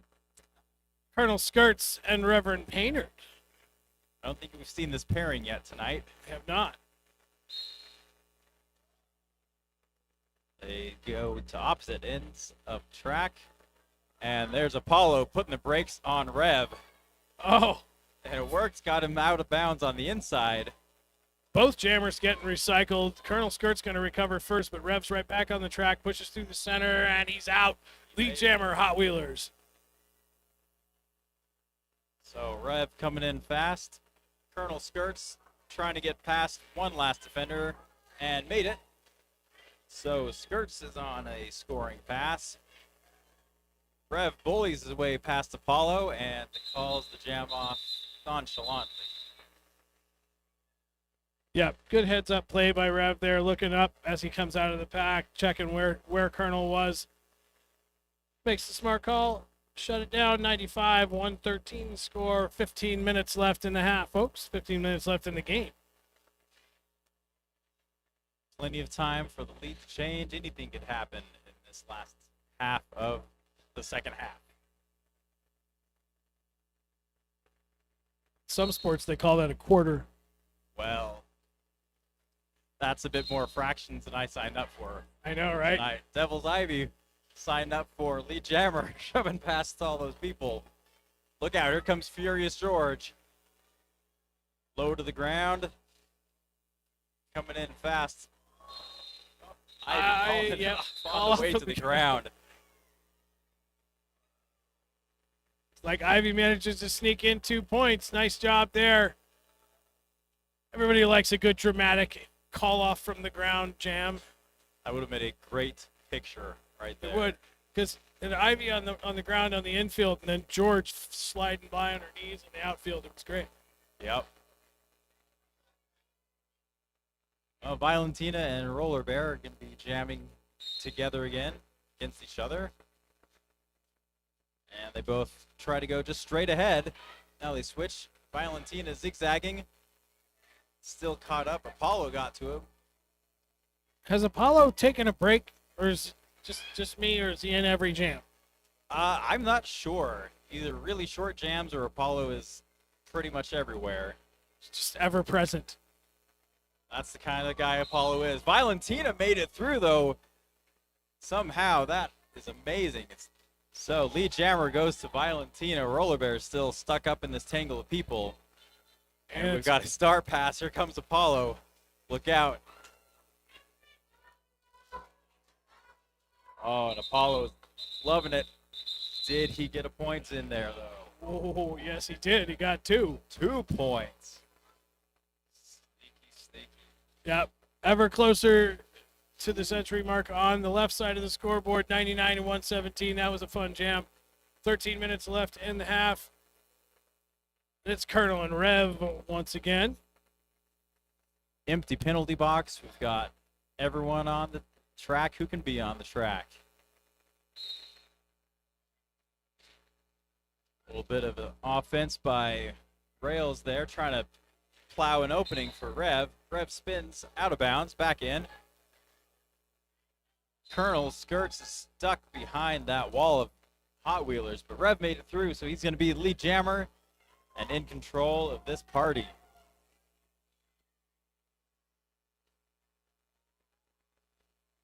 And Rev slams into Devil's defense, trying to push through. He's got through. Skirts made it through. And they are still running it. So Rev, Colonel Skirts, trying to catch up to the pack. Rev smashes through the middle of the defenders and calls it off.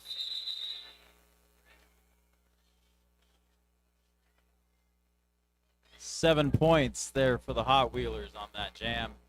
4 going to the Devils. So Devils are over 100 now. We've got a 21-point lead.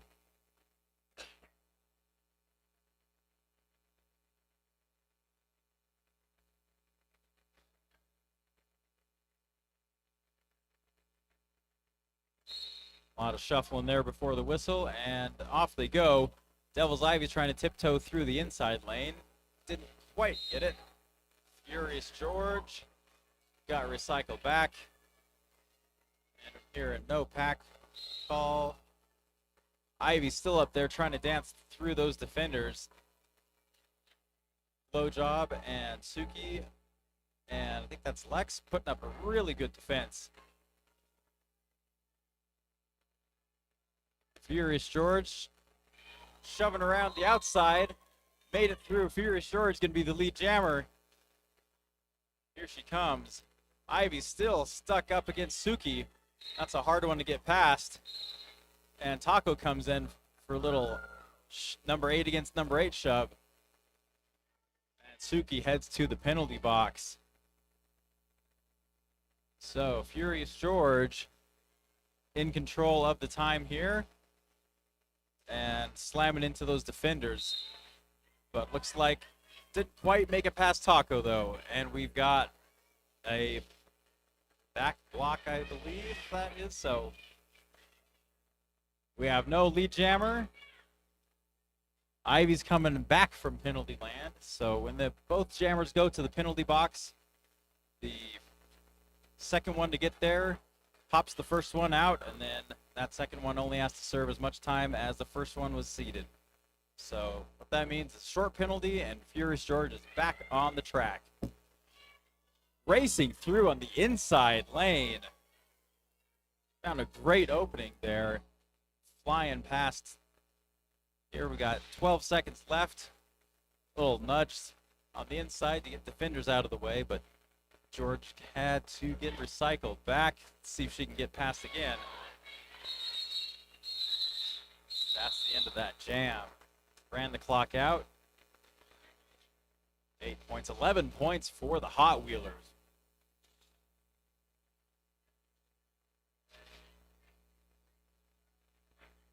It's about 10 minutes, a little under 10 minutes left in the game. 103, 135.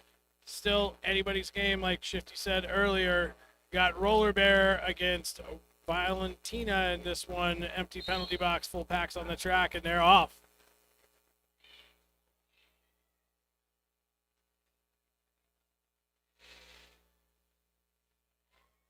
Both jammers thinking they had room, getting a good run. Both jammers getting recycled. One to the in, one to the out. Roller Bear back on the track, back here by the jammer line. Valentina taken out by Apollo, but does manage to get out and lead jammer, unfortunately getting reabsorbed into the pack. What you hope here as a coach is that the jammer realizes that they're lead. So if something, because it's disorienting for the jammer to get sucked back into the pack like that. If you didn't see or hear the official give the signal, you don't know. So now the Devils defenders have had enough time to get fully in front of Valentina. Roller Bears also having trouble getting through. Squished up against Dopp. Valentina tangling up back here with Apollo, getting knocked to the outside, recycled once again. Roller Bear also struggling, but finally manages to get past Shirley Temper on the outside through on their scoring trip now. Valentina got shoved out of bounds, but got to be inbound to call off the jam. No, I think they removed the helmet cover before. Something strange just happened there, and I missed it. The helmet cover was off, so you can't call the jam off if you remove the helmet cover. You give up lead, basically, by removing that the helmet cover. I'm betting that in that confusion, Valentina didn't realize that they were the lead jammer. So this one's going to go the full 2 minutes, or what's left of it. There's only 10 seconds left.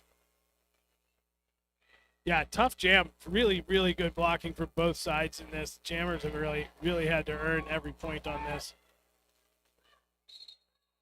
And happily for the Hot Wheelers, Valentina did manage to go sit and serve the penalty and return to the track before the end of the jam. So no power jam for the Disco Devils.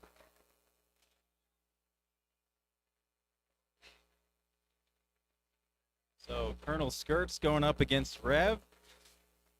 See which one can bully hardest to get through here. Rev's going to fall back a little. Let's see what happens with all that extra space he's given himself. Rev zigzagging outside to inside. Can't get past the defenders. Colonel Skirts is trying to push through the center of the wall. There's no opening there. You know what Rev uses all that room in the back for? Great defense. What's that? You know what Rev uses all that room in the back for? What? To rev himself up. Oh my goodness. You went there. So sorry. All right, while we were chit-chatting, Reverend Painter, lead jammer, and threw on a scoring trip, 4 points on the board for the Hot Wheel. And Colonel Skirts is on a scoring pass, but Rev's in charge of the clock, so we're going to see what happens. Rev calls the jam off is what happens. 5.5 minutes. We could still see a score change before the end of this game. Oh, absolutely. There's no question. 5 minutes is an eternity in roller derby. Have we seen this pair before? I think we have. Oh, yes. A couple jams ago. Ivy and George. And no breathing room from the defenders. They're right there and shoving back. No, and George actually got knocked out of bounds by Ivy there, which could have gone really wrong for them. But unfortunately, it doesn't do the Disco Devils any good to slow things down. That clock is not on their side right now. Furious George, pushing, shoving some solid hits from the defense of the Devils. Yeah, that's Taco Nice. Del Mar laying out some big hits up there, but George finally managed to force her way through, out for lead jammer. Ivy out also half a track behind. So, Furious George ducking past a couple defenders, but got to get past Apollo and it's that 444, the captain. It's the battle of the number 8s here. Suki and Taco Del Mar duking it out in the pack.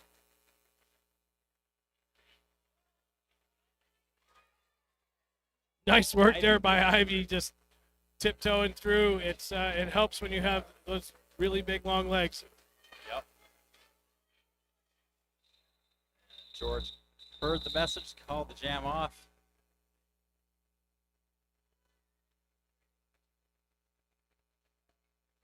4 points for each jammer on that last one.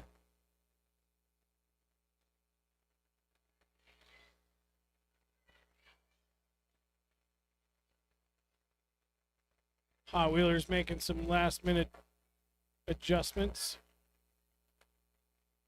Last-second adjustments, I should say. Valentina wearing the star for the Hot Wheelers. It's Roller Bear once again for the Devils. Valentina trying to find some room. Does. Nice footwork. Staying Yes. upright on that. Past the last defender. Yeah, that was really nice. Oh, and Roller Bear recycled back to the pivot line by skates and ladders. It's like Rail's going to go take a sit for, I believe, a direction penalty. Right, Roller Bears made it through the pack finally, so Valentina is quick to call it off. So Valentina attacking another 4 onto the lead for the Hot Wheelers. 2.5 minutes left in the game.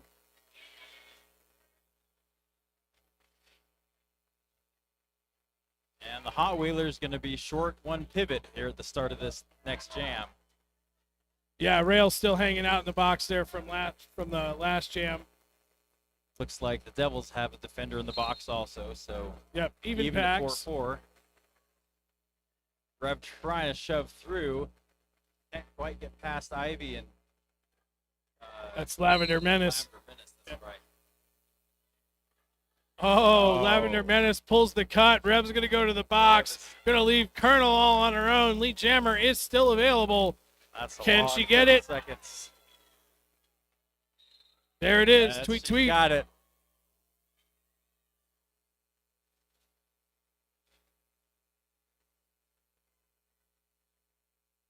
All right, so a little bit of time for Colonel to work alone, try to get a few points on the board, going to try to get a little bit of offense from her teammates, but really nice blocking up there, but Colonel just shucking them off like nothing. Wow. And Skirts calls the jam off right as Rev gets back onto the track. Minute and change left in the game.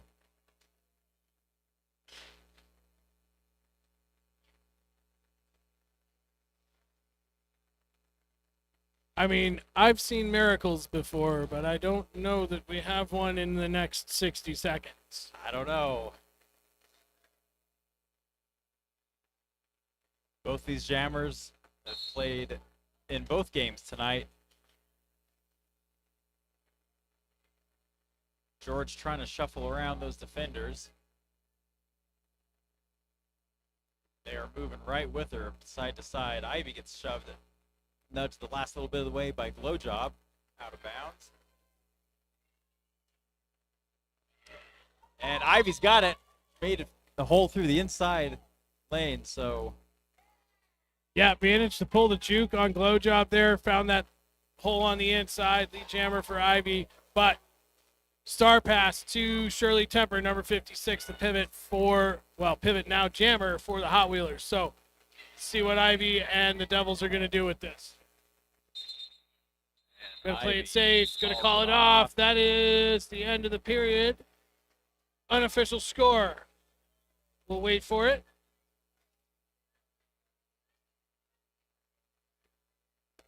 Folks, thanks for hanging out with us tonight. Once that score changes to final score, you can feel free to come up to the edge of the track, give these athletes a high five. That's it. That's the final.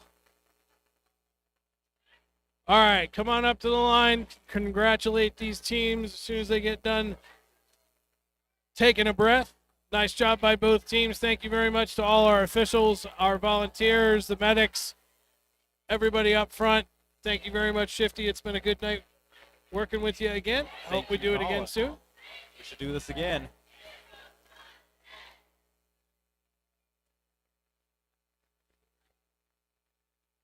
And thank you. If there's anyone left online, thanks for hanging out with us.